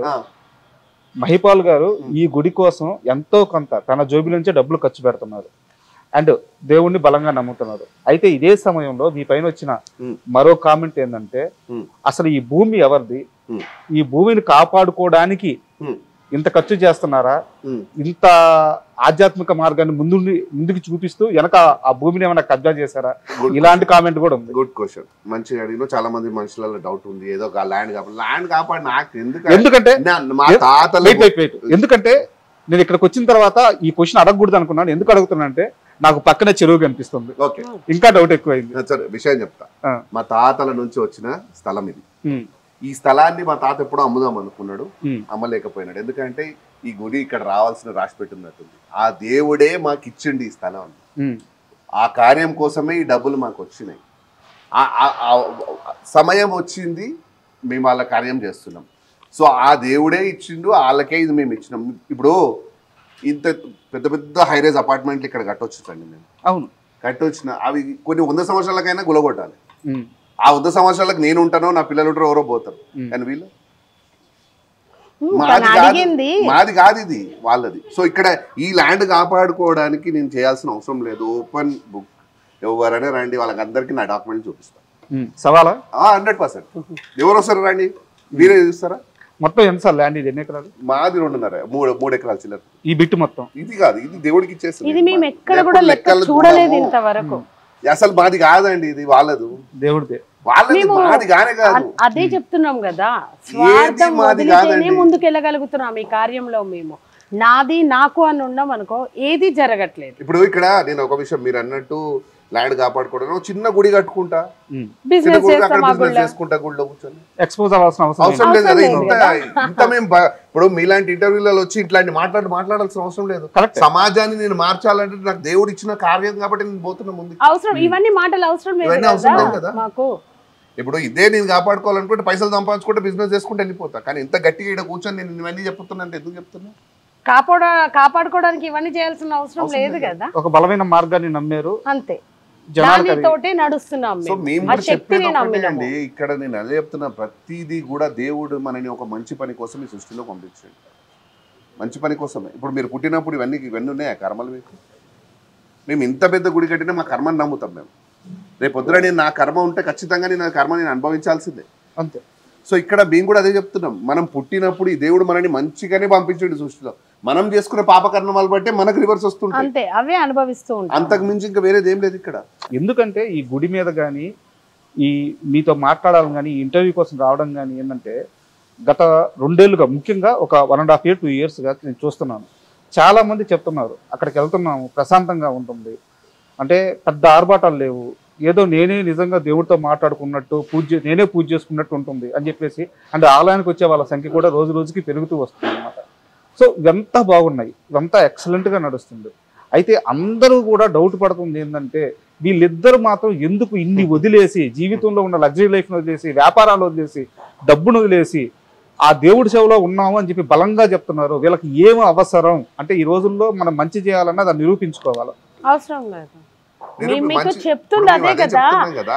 ఇప్పుడు ఎగ్జాంపుల్ మేమేముంది, మాదేముంది, ఛత్రపతి శివాజీ గారికి ఏం అవసరం? ఒక ఆడపిల్లకి తను పేరు చెప్తే మహారాష్ట్ర మొత్తం అల్లాడిపోతుంది. తనకి ధైర్యము ఆ ఛత్రపతి శివాజీ. ఒకప్పుడు అన్నమయ్యకి ఏం అవసరం? ఆ కీర్తనలు రచించడము. శ్రీరామదాసుకి ఏం అవసరం? కాదు, గుడి కట్టడము ఏం అవసరము? ఒకటే చెప్తున్నా మీకు, ఇందాక కూడా చెప్పినా నేను, దేవుడు తన రూపాన్నో లేకపోతే ఎక్కడైతే అధర్మం ఎక్కువైపోతుందో ఈ గుళ్ళలోనే కదండి ఎక్కువైతుంది ఈ మధ్య. మీరు చెప్పండి, భక్తి పేరు దేవుడి పేరు చెప్పి భూమాతని మొత్తం కథం పట్టిస్తుంది. ఇప్పుడు మొన్న 9 రోజులు నవరాత్రులు అయినాయండి, మీ ఇంట్లో పూజ చేసుకుని ఉంటారు మీరు. అందులో పూలు, పూజకు సంబంధించిన సామాగ్రి, అల్ల కవర్లు, ప్లస్ అమ్మవారి ఫోటోలు, ఇవన్నీ పూజ చేసుకున్నారు, పెట్టి పూజ చేసుకున్నారు. అదంతా అయిపోయిన తర్వాత 9 రోజుల తర్వాత చెత్త తీసుకెళ్ళి మీరు ఎడబడేసారు. డంపులోనే జిహెచ్ఎంసీ డంపులోనే జిహెచ్ఎంసీ డంపులో వేయరు ఎవరు, తీసుకుపోయి చెర్ల వేసి వస్తారు. మంచి నీళ్ళు వేయాలి, వేస్తారా? అది కూడా మన నమ్మకం. వేసి వస్తారు కదా జిహెచ్ఎంసీ డంపులో ఎవరు పాపం కలుగుతుంది. తీసుకెళ్ళి ఆ నీళ్ళలో ఏదైనా మంచి నీళ్ళలో వేసినప్పుడు ఏమైతుంది, వాటర్ ని పొల్యూట్ చేస్తున్నారు. వాటర్ ఎట్లా పొల్యూట్ అవుతున్నాయో చెప్పాలా మీకు? ఒక పువ్వు డైల్యూట్ అవ్వాలంటే, అంటే అది కరిగిపోవాలి, భూగర్భంలో కలవాలంటే ఎంతో లైక్ ఆక్సిజన్ని అబ్జర్వ్ చేసుకుంటుంది. అది ఈ లోపల ఆ లోపల ఉన్న జీవరాశులు అన్నీ చచ్చిపోతాయి. సో మనమే ఇండైరెక్ట్ గా దేవుడి పేరు చెప్పి మూగ జీవుల్ని చంపుతున్నాం లోపల నీళ్ళలో వేసి. చాలా ఉన్నాయండి. మరి ఇక్కడ మన ఆలయంలో కూడా పుష్పార్చన ఉంటాయి కదా. అయ్యో మీకు ఒక విషయం తెలుసా, చాలా మంది, నేను చాలా లిమిటెడ్ ఉంటాను నా దగ్గర. ఓ పెద్ద ఇన్ని దండలు వేయం మేము, ఒకటే ఒక దండ ఇప్పుడు తీస్తారు చూడండి. మన ఇన్ని దేవి నవరాత్రులు జరిగినా కూడా అంతేందుకు మా అమ్మనే లైక్ మాధవ ఈ గుడిలో ఇంత పెద్ద లైట్లు వేసిండ్రు, అక్కడ ఇట్లా చేస్తున్నారు, అట్లే. నేను ఎప్పుడు ఒకటే మాట, అమ్మ దేవుడికి కావాల్సింది నిజం. అక్కడ కూర్చొని ఆ అయ్యగారు చదివే మంత్రమే ఆయనకి శక్తి, అదే ఆయనకి ఏదైనా సరే. అక్కడి నుంచి ఆయన మనల్ని చూస్తూ ఉంటాడు, ఇస్తూ ఉంటాడు. ఈ పువ్వులు ఏముంది, ఇవాళ వేస్తాం, మళ్ళీ సాయంత్రానికి తీసాం, పొద్దునకు తీసాం, పాడేస్తాం. నాకు కావాల్సింది ఏంది, పుష్పం ప్రకృతిలో ఒక భాగం, ఆయన పాదాల దగ్గరికి చేరాలి. అర్థమవుతుందా? ప్రసాదం ఒకటి కడుపు నింపాలే కానీ అమ్ముకోవద్దు. మాకు చేతనైనంత వండుతాము.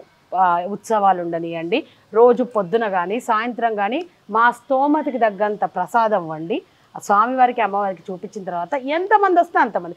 ఒక్కొక్క వారం ఇప్పుడు 15, మేము ప్రతి శుక్రవారం 500, 200 నుంచి మొదలు పెట్టినాం మేము 3 సంవత్సరాల కింద.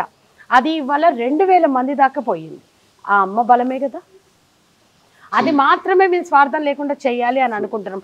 మేము అనేది ఏంది అని అంటే, ఇక్కడ వేస్ట్ చేసే బదులు ఒకటి కడుపు నింపమని చెప్తున్నాం. మేము ఒకటే ఆలోచిస్తాం, ఆ దేవుడికి ఆ పువ్వులు వేసి మళ్ళీ ఏం చేస్తాం, సాయంత్రానికి తీసి పాడేస్తాం.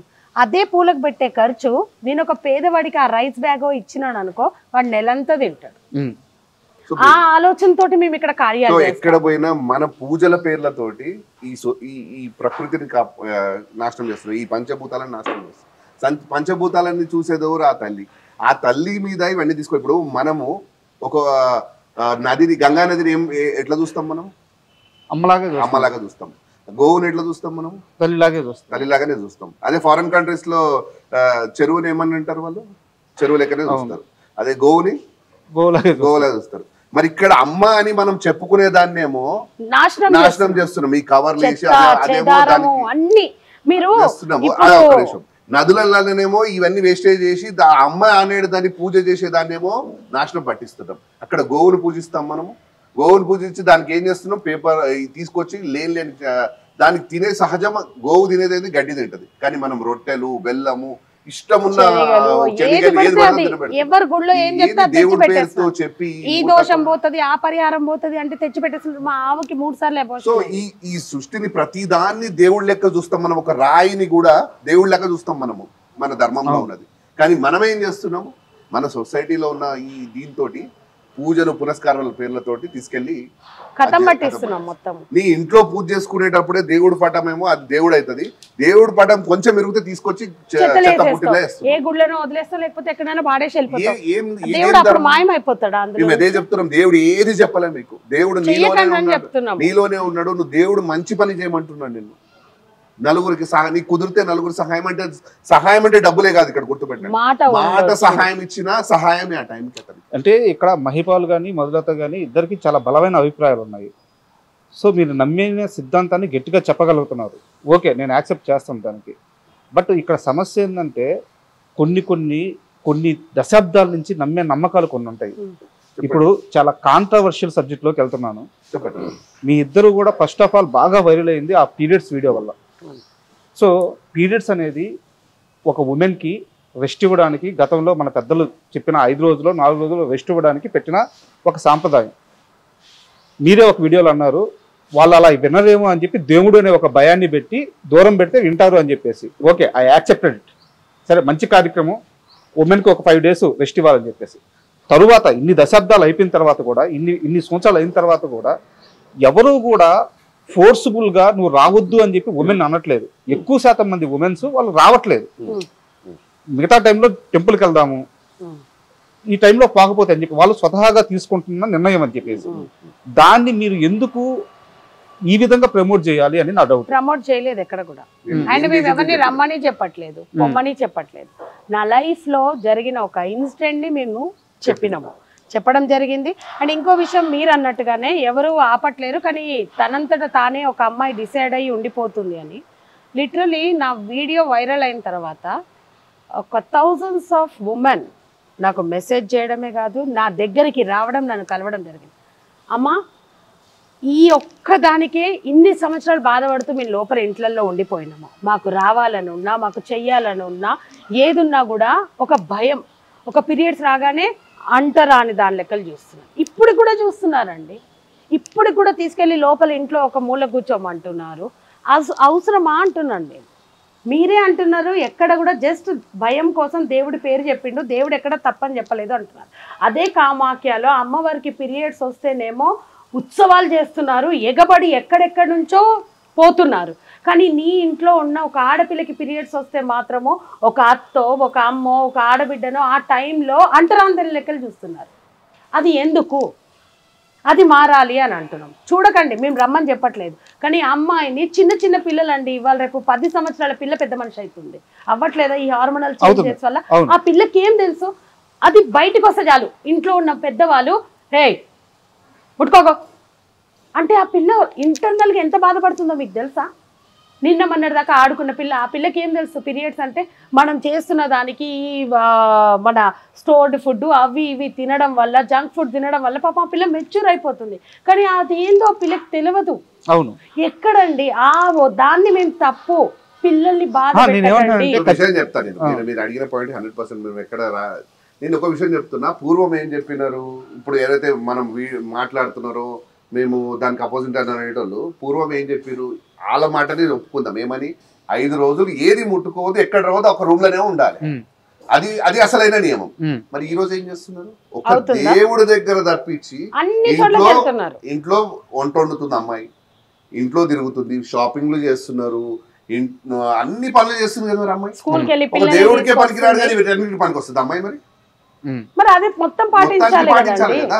ఎవరైతే చెప్తున్నారో దేవుడే నిజంగా చెప్తే ఒక పూజకు మాత్రమే పనికిరాడని ముందే చెప్పాలి కదా ఆ రోజు. సార్ నా డౌట్ ఏంటంటే, ఇప్పుడు మీరు చెప్పేదాన్ని నేనేం అపోజ్ చేయట్లేదు, అలాగే నేను సపోర్టు చేయట్లేదు. మీరు ఒక స్టాండ్ తీసుకున్నారు. మీరు అందరికి కాల్ ఇస్తున్నారా? లేదు మీ చాయిస్, పీరియడ్స్ లో టెంపుల్ కి వస్తే రండి, లేకుంటే లేదు, వచ్చినా తప్పు లేదు అని మీరు కాల్ ఇస్తున్నారు.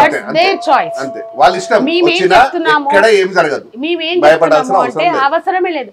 మీకు విషయం తెలుసా అండి, ఒక రేపిస్ట్ వచ్చి దేవుడికి దండం పెట్టుకొని పోవచ్చు, ఒకరిని చంపినోడు వచ్చి దేవుడికి దండం పెట్టుకొని పోవచ్చు, పొద్దున్న లేస్తే 100 మందిని మోసం చేసినోడు వచ్చి దేవుడికి దండం పెట్టుకొని పోవచ్చు. కానీ ఏది తప్పు చెయ్యకుండా ఒక నెల రోజులు తన గర్భంలో దాన్ని మోస్తేనే ఒక బిడ్డకి జన్మనివ్వగలిగే ఒక ఆడపిల్ల మాత్రం ఆ టైంలో అక్కడికి రావద్దు. ఇది ఎక్కడి న్యాయం చెప్పండి? మీ ఎవరికైనా నిజంగా మీరు వెళ్ళి చూస్తున్నారా కామాఖ్యలో అమ్మవారికి పీరియడ్స్ అవుతున్నాయి అని చాలా మంది అమ్మ పేరు చెప్పి బిజినెస్ కూడా చేస్తున్నారు. ఎక్కడండి? మేము కూడా వెళ్ళి అసలు ట్రయల్ చేసి చూసినాం, ఇక్కడ ఏం దొరుకుతుంది రియల్ గా ఆ టైంలో అని చెప్పి. ఒక మన మామూలు రెడ్ కలర్ క్లాత్ నమ్ముతున్నారు. నిజంగా ఒక అమ్మాయి కాదు, ఒక చిన్న బ్లడ్ స్పాట్ తీసుకొని ఒక క్లాత్ కద్ది ఒక 3 రోజులు దాన్ని అట్లనే ఉంచండి. ఆ తర్వాత ఆ బ్లడ్ ఆ క్లాత్ ఎట్లయితుందో చూడండి. మీరు అక్కడి నుంచి ప్రసాదం అని తెచ్చుకునే దాన్ని చూడండి. నిజాన్ని చూడమని చెప్తున్నాం మేము మీకు. ప్రతిదీ వ్యాపారం అయిపోయింది. ఒక ఆడపిల్లకి మాత్రమే ఈ నియమం పెడుతున్నారు. మిగతా ఏ విషయాలు అన్ని చేయాలి. అగర్ ఇప్పుడు ఇంట్లో ఉందనుకోండి, అమ్మాయి పీరియడ్స్ వచ్చినప్పుడు ఇంట్లో ముడుచుకొని పడుకుంటే భర్త ఒప్పుకుంటాడా? పిల్లల పని అవుతుందా? అత్తగారి పని అవుతుందా? ఉద్యోగం చేసే అమ్మాయి ఈ రోజుల్లో అసలు కష్టం చెప్పండి. ఉద్యోగం చేసే పిల్ల తనకి ఎంత ఇబ్బంది ఉన్నా వెళ్తుంది. మేము అంటుంది ఏంటంటే ఇక్కడ దాకా మాత్రమే ఎందుకు తప్పు అంటున్నారు? ఎన్ని మారలేదు. ఎన్ని మారట్లేదు చెప్పండి. ఇది మాత్రమే నేను రమ్మని చెప్పట్లేదు, కానీ ఇది తప్పు కాదు, తప్పని చెప్పకండి, పిల్లల్ని బాధ పెట్టకండి. మానసికంగా కృంగిపోతున్నారు. చిన్న చిన్న పిల్లలు వచ్చి లైక్ నాకు చెప్పి వెళ్తున్నారు, నిజంగా మేము ఇది ఫేస్ చేస్తున్నాం మమ్మల్ని అంటున్నారు. మొన్న రీసెంట్ గానే కదా ఒక ఏప్రిల్లోనో జరిగింది ఇష్యూ. ఇట్లాంటివి జరుగుతున్నాయి, అవి జరగొద్దనే మేము చెప్తున్నాము. దేవుడు మిమ్మల్ని ఏమీ అన్నాడు, చేయకండి, అవసరం లేదు. నిజంగా నీకు దేవుడి దగ్గరికే వెళ్ళాలని ఉందా వెళ్ళిపో, లేదు నిన్ను నువ్వు ఒక నియమంతో నేను హెల్దీగా నాకు రెస్ట్ కావాలి అని అనుకుంటే ఇంట్లో కూర్చో. I'm not telling them, I'm not giving a call to anyone వచ్చి ఈ పని చేయండి అని నేను చెప్పట్లేదు. చివరగా నా దగ్గర రెండు ప్రశ్నలు మిగిలినాయి. ఒకటి ప్రశ్న, 2 ప్రామిస్. నాకు ఒక ప్రామిస్ కావాలి మీ ఇద్దరి దగ్గర నుంచి. ముందు నేను ఒక ప్రశ్న అడుగుతాను. చెప్పండి. ఈ ఆలయాన్ని మీరు విగ్రహం ప్రతిష్ఠించి ఆ రోజు పూజలు స్టార్ట్ చేసే రోజు మీ ఇంట్లో ఒక చావు జరిగింది. సరే, మీరు దాన్ని అమ్మవారి వాక్కు మేము ఇంకా ఆగలేము, అమ్మ చెప్పింది ఆ టైంకి మేము చేసేసాము అని చెప్పి మీరు చెప్తున్నారు. సో నేను దాన్ని తప్పు పట్టట్లేదు. మీరు ఒక దాన్ని నమ్మి ఆ మాట నమ్మి ముందుకెళ్ళిపోయారు. సో ఇప్పుడు నా క్వశ్చన్ ఏంటంటే, ఇన్ని లక్షల మంది ఆలయానికి ఇప్పుడు భక్తుల రద్దీ పెరుగుతూ వస్తుంది. ఇప్పుడైనా సరే ఎక్కడైనా ఒక శృంగేరి పీఠం కానీ ఇంకో పీఠం దగ్గర నుంచి కానీ వేద పండితుల్ని పిలిపించి ఇక్కడ వాళ్ళ మఠంలోకో వాళ్ళ పీఠంలోకో ఆలయాన్ని కలపడం కానీ ఇలాంటి ఆలోచన ఏమైనా ఉందా? ఫస్ట్ మీకు ఏదైతే చావు అని చెప్పారు కదా, అది మాకు అమ్మవారు చూపించినది సమాజంలో. నాకు ఎగ్జాంపుల్ మీరు అన్నారు చూడు, అసలు మీకు ఎట్లా మీరు ఇందులోకి వెళ్ళిపోయిందో, ఎందుకు ఇంత గట్టిగా నమ్ముతున్నారు కదా, అదే మనిషి చెప్పగలడా చావు? ఈ రోజు చచ్చిపోతావని డాక్టర్ కూడా చెప్పలేడు. సో అది మాకేం చెప్పిందంటే, ఇవన్నీ వదిలిపెడతాను, ఈ కార్యం నువ్వు చేయగలుగుతావని నేను ఒక మాటను మీకు ఇంత ముందు కూడా చెప్పిన. సో మీకు కూడా చెప్పాలి ఆ విషయం. సో మాకు ముందే చెప్పింది అమ్మవారు, నీకు చూపిస్తాను, ఈ విగ్రహ ప్రతిష్ఠ రోజుకి మీ ఇంట్లో ఒక శవం ఉంటది, కానీ కార్యం ఆపొద్దు అని చెప్పింది అమ్మవారు. 3 నెలల ముందు చెప్పింది నాకు. నేను పట్టించుకోలేదు, మర్చిపోయినాం ఆ విషయం. 5 రోజుల పూజలు ఉండే, 4 రోజుల పూజలు అయింది, రేపు పొద్దున విగ్రహ ప్రతిష్ఠ చేయాలి నేను. సో అక్కడ వచ్చిన తర్వాత రాత్రి మా మిడ్ నైట్ మా బాబాయ్ ఒక ఆయన చనిపోయారు. సో మేము జరిగిపోయింది అది. ఇంకా భయం లేదా ఆ మాట విన్నప్పుడు? అమ్మవారు ఉన్నదని అర్థం, పెద్ద లైట్ తీసుకున్నాం, అమ్మవారు చెప్తున్నా కదా.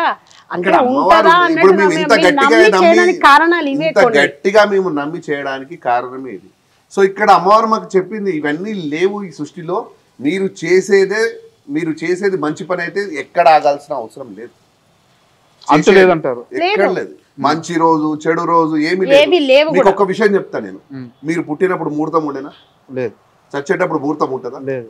మరి మధ్యలో ఇవన్నీ ముహూర్తాలు, దైవ కార్యక్రమాలకి ముహూర్తాలు దేవుడికి పూజించడానికి ముహూర్తం ఏది అవసరం లేదండి. రాత్రి ఆయనే, పగలు ఆయనే, ఆది ఆయనే, అంతం ఆయనే. ఎక్కడికి వెళ్ళి ముహూర్తాలన్నీ మనం పెట్టుకున్నాము. దేవుడు నిన్ను పంపించేటప్పుడు ముహూర్తంతో పంపిస్తున్నాడా, తీసుకుపోయేటప్పుడు ముహూర్తంతో తీసుకెళ్తున్నాడా? కానీ మధ్యలో ఇవన్నీ ముహూర్తాలు మనకెందుకు? సో నేను చెప్పేది కూడా అదే, మీరు చేసే పని మంచిది, అది న్యాయబద్ధం అయితే ఖచ్చితంగా ముందుకు ఎవరికి హాని జరగట్లేదు అంటే చేయండి, అంతే. Okay, very good. అది తప్పైతే ఆగిపోండి. ఫైనల్ గా ఇందాక చెప్పిన ప్రామిస్ గురించి చాలా బలమైన అభిప్రాయాలు కలిగిన మహిపాల్ గాని మధులత గాని ఇద్దరు చాలా గట్టిగా మాట్లాడుతున్నారు, చాలా గట్టిగా వాదన చేయగలుగుతున్నారు, చాలా గట్టిగా మీరు నమ్మిన నిజాన్ని చెప్పగలుగుతున్నారు. అయితే చాలా మందికి ఉన్న భయం, ఇందాక నేను అడిగినట్టు, ఇంత బలమైన గొంతున్న వీళ్ళిద్దరూ ఒక 15 సంవత్సరాల తర్వాత 10 సంవత్సరాల తర్వాత ఎక్కడ భగవంతుడిని ప్రకటించుకుంటారు అని చాలా మంది భయపడుతున్నారు. మీరు నిర్మించిన ఈ ఆలయంలో ఆ అమ్మ ముందు కూర్చొని, ఆ శక్తి ముందు కూర్చొని మీ ఇద్దరిని నేను ఒకటి అడుగుతున్నా, ఎప్పటికీ మేము మమ్మల్ని దేవుళ్ళుగా ప్రకటించుకోము, ఇలా సామాన్య మానవులుగానే ఉండిపోతామని చెప్పి నాకు ప్రామిస్ చేస్తారా? ఊపిరాగేంత వరకు కూడా మీకు కాదు, ఆ శక్తి మీద ప్రమాణం చేసి చెప్తున్నాము. ఆ ముందు నాకు ప్రామిస్ చేయండి. ఆ ఊపిరాగేంత వరకు కూడా ఇంకా సింపుల్ గా ఉండాలనేదే మా ప్రయత్నం. ఇంకొక విషయం కూడా, ఇంకా నార్మల్ గా బ్రతకాలి. 15 సంవత్సరాలు మీరు అనుకుంటున్నారు, మేము అన్ని రోజులు అనుకుంటలేము. సో మాకు మా పని అయిపోయిన తర్వాత మేము ఉండమని మాకు అర్థమైంది. మాకు వద్దు కూడా మా పని ఎంతవరకు, ఈ పనిని ఎంతవరకు తీసుకుపోవాలి అంతవరకు. మీకు ఎందుకు గురించి కూడా చెప్తా, మనం అందరం కూడా ఒక భ్రమలో బతుకుతుంటాం బ్రదర్. ఎందుకంటే ఇప్పుడు పోతావా, ఇంకొక 20 సంవత్సరాలకు పోతామా ఎవరికి తెలుసా? లేదు, ఎవరు వాళ్ళు కాదు. సో ఈ సృష్టిలో అందరూ అట్లనే బతుకుతున్నారు. మన సావుని మనం మర్చిపోయి బతుకుతూ ఉంటాం. సో అలాంటి ప్లాన్స్ ఏం లేవు. ఎటువంటి ఇక్కడ చెప్తాను, మీరు పుట్టినప్పుడే మీ చావు దేవుడు రాశాడు. మీరు ఏం చేయాలనే దేవుడు ఆల్రెడీ రిటర్న్ బ్రదర్. ఎందు గురించి కూడా చెప్తున్నా నేను మీకు ఇక్కడ వినండి. మనం అందరం మన చావుని మర్చిపోయి బతుకుతుంటాం, కానీ మనం అందరం మన ప్లాన్ ప్రకారంగా నడుస్తుంటది మన జీవితం అనుకుంటాం, కానీ ఏది లేదు, దేవుడు చేయలో ఉంది మీ జీవితం అంతా. ఎందుకంటే సో ఇక్కడ విషయం చెప్తా. ఇప్పుడు ఈ రోజు వరకు మీరెవరో నాకు తెలియదు, నేను ఎవరో నాకు తెలియదు. అసలు మీరు నా ముంగటికి ఈ రోజు వచ్చి ఇట్లా కూర్చుంటారు అనేది నేను ముఖం ఇంతవరకు కూడా చూడలేదు, కానీ దేవుడు ఎప్పుడో రాత రాసిండు. ఈ రోజు ఈ క్షణానికి మీరు ఇక్కడ నా ముంగట ఇంటర్వ్యూ చేయడానికి మీ రాతలో రాసిండు, మేము మీతో ఇంటర్వ్యూ చేయడానికి దేవుడు రాసిండు. మీ వల్ల ఒక మంచి మెసేజ్ కూడా బయట మీకు తెలియదు, బయట ఎవరికైతే పిచ్చి భ్రమ ఉందో మేము దేవుళ్ళు అయిపోతాము అది ఇదని దాని క్లారిటీ ఇవ్వడానికి, అంటే మేము ఎంతవరకు నిజం, ఎంతవరకు మేము నమ్మి కార్యం చేస్తున్నామని మీ వల్ల మంచి మెసేజ్ పోతుంది. రాసిన రాతలను మీరు నడుస్తున్నారు, నేను నడుస్తున్నాను. ఇది గుర్తుపెట్టుకోండి. ఏ జాతకాలు మీ జీవితాన్ని ఖరాబ్ చేయవు, ఏ జాతకాలు మీ జీవితాన్ని బాగు చేయవు. ఎందు గురించి చెప్తున్నానంటే క్లియర్ చెప్తున్నారు. ఇప్పుడు గంట ముందు మీ లైఫ్ లో మంచి వచ్చాడో జరిగి ఉంటాయి. ఈ జాతకాలు ఉన్నాయి కదా, అవి మారుస్తాయా? లేదు. ఓ గంట తర్వాత ఏం జరుగుతుంది చెప్పగలుగుతాయా? కొంతమంది నమ్ముతారు, నేను నమ్మను. మీరు అని అనట్లే, ఎవరైనా మార్చగలుగుతాయి అంటే ఇద్దరు ఉన్నారు. అదే చెప్తున్నా, ఏ జీవితం ఎవరు చేయలో లేదు, ఆ దేవుడి చేయలో ఉంది. నువ్వు ఎప్పుడు పోవాలనేది ఆ దేవుడి చేయలో ఉంది. ఒక్కరు నేను నాకు ఇచ్చిన పనిని ధర్మం తప్పి నేను పని చేస్తే దేవుడు ఉంచాడు. ఇది క్లియర్. ఎందుకంటే నేను అన్నిటికంటే ఆ గొప్ప కార్యం, రెండు అతీతమైన శక్తులను ఇక్కడ మేము ప్రతిష్ఠ చేసినాం. అదే మేము తప్పుడు మార్గంలో నడిస్తే దేవుడే ఉంచాడు మమ్మల్ని. అసలు ఏ శక్తినైతే మేము నమ్మినామో ఆ శక్తి మమ్మల్ని ఉంచదు, మాకు అవసరం కూడా లేదు. ఈ రోజు మేము అందరితో పాటు సేవకులం. మీకు ఒక విషయం స్పెషల్ గా ఉండడం కూడా చెప్తున్నా. ఈ గుడిలో మేము వచ్చి మేము రాగానే అందరు భక్తులను ఆపేసి మాకు ఫస్ట్ పూజలు ఏమీ ఉండవు. తను అక్కడ చిన్నమ్మ పాదాలు ఇక్కడ మొక్కుకుంటారు, నేను కూడా వచ్చి ఇక్కడ పాదాలు మొక్కుకొని వెళ్ళిపోతాను. ఇంకా మేము వెళ్ళి అంతా అందరికి మంచిగా ఉండే అవే చూసుకుంటాం తప్పితే ఇంకా వేరే. ప్రతి శుక్రవారం కూడా అందరూ తినేసి వెళ్ళిన తర్వాత ఆఫ్టర్ 2:30, 3 o'clock అక్కడే కూర్చొని తింటాం మేము. ఎప్పుడైనా నాకో తనకో హెల్త్ బాగాలేకపోతే మాత్రమే, అది కూడా లేచి నడవలేని స్టేజ్లో ఫీవరో ఏదో ఉంటే మాత్రమే అక్కడ దాకా భోజనం వెళ్తుందే, కానీ లేకపోతే ప్రతిరోజు భోజనం కూడా మేము ఇక్కడే చేస్తాం. మరి అట్లా ఉండాల్సిన అవసరం లేదు కదా, ఇంటికి వెళ్ళి ఫుల్ లగ్జరియస్ గా తినొచ్చు కదా. అగో వాళ్ళే మాకు అన్నం వండి పెడతారు. సో మీకు కూడా ఒకటి విషయం, మీ ఛానల్ ద్వారా ఒకటి మేము చెప్పాలి, నేను చెప్పదలుచుకున్నాం, మేము ఇద్దరం కలిసి చెప్పదలుచుకున్నది ఒకటే. ఏ గుడ్లలో డబ్బులు వేయకండి, ఏ గుళ్ళల్లో హుండీలలో డబ్బులు వేయకండి. అన్న ప్రసాదాల కోసం అని చెప్పి మాత్రం ఎక్కడ డబ్బులు రాయకండి. 1000 రూపాయలు 2000 రాస్తుంటారు. ఆ డబ్బులు ఎందుకు రాయొద్దు అంటున్నామంటే, మీరు వేసి వచ్చిన రూపాయితో అక్కడ ఎవరు తింటున్నారు?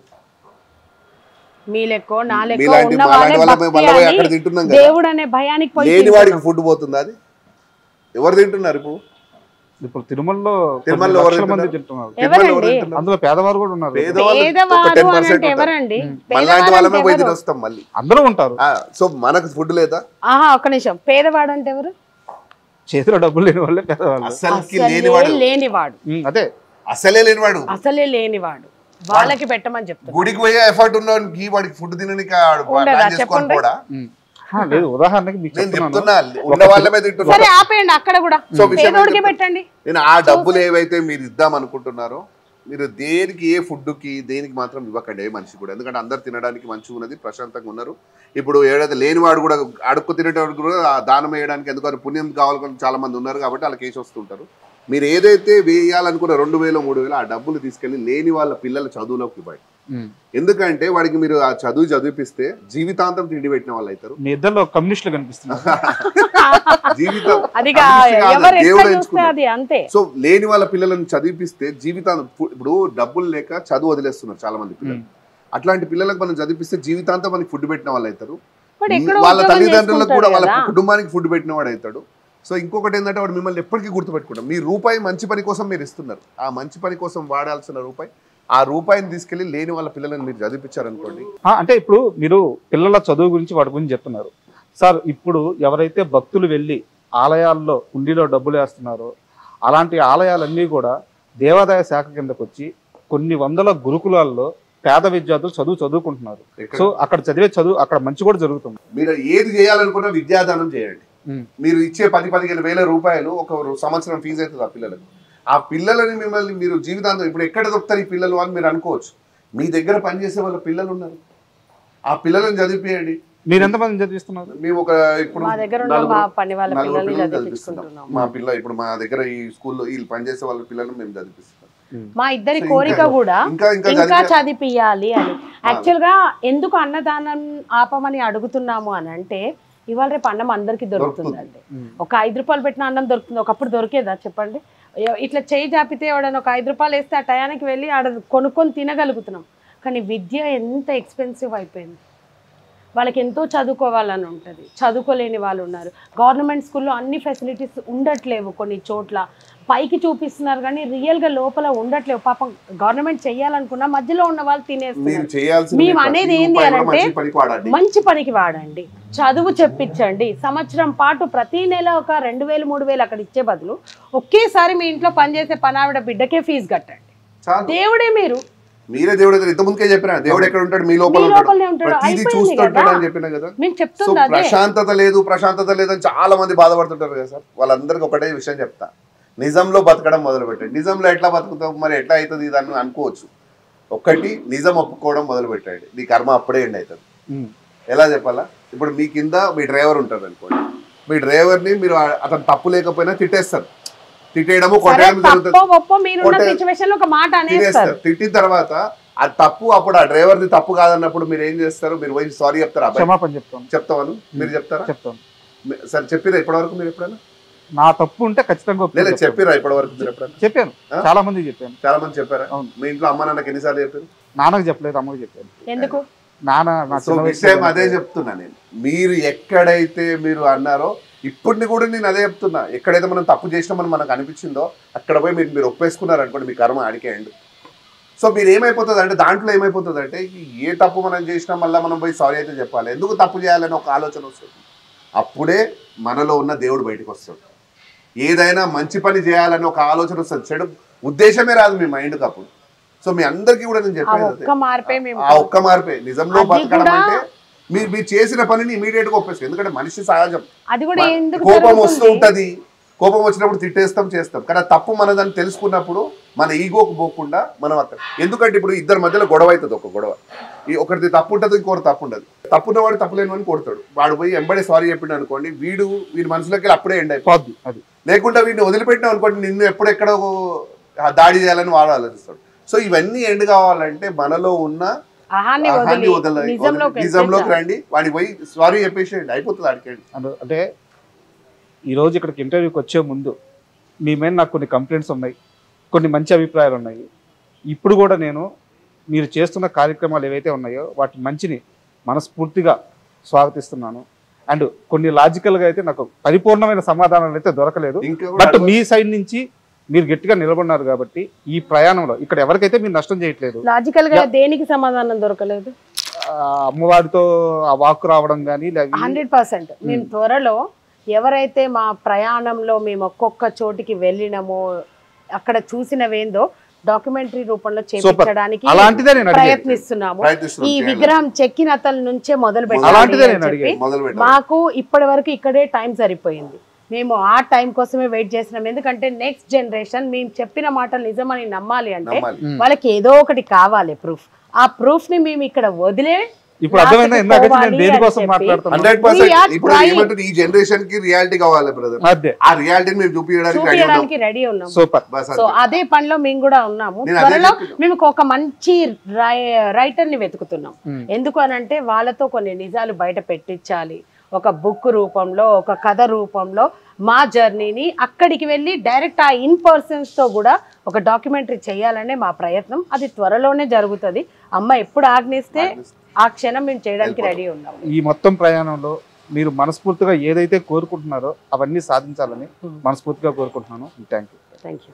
And for more videos, please subscribe to iDream. Please subscribe to iDream. Please subscribe iDream. And please subscribe to iDream. For more videos, subscribe to iDream. please like, share and subscribe to the channel. Congratulations, iDream. Subscribe to iDream. Subscribe to iDream. So subscribe to iDream Media. iDream ki iDream team andarki huge congratulations. Please subscribe iDream Media. Please subscribe to iDream. Subscribe iDream. Please subscribe to iDream.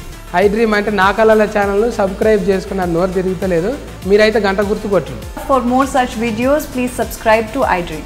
Subscribe to iDream. Please subscribe to iDream. Please subscribe iDream Media. Please do subscribe to iDream. Please subscribe to iDream Media. For best entertainment and information, please subscribe iDream. And don't forget to subscribe to iDream.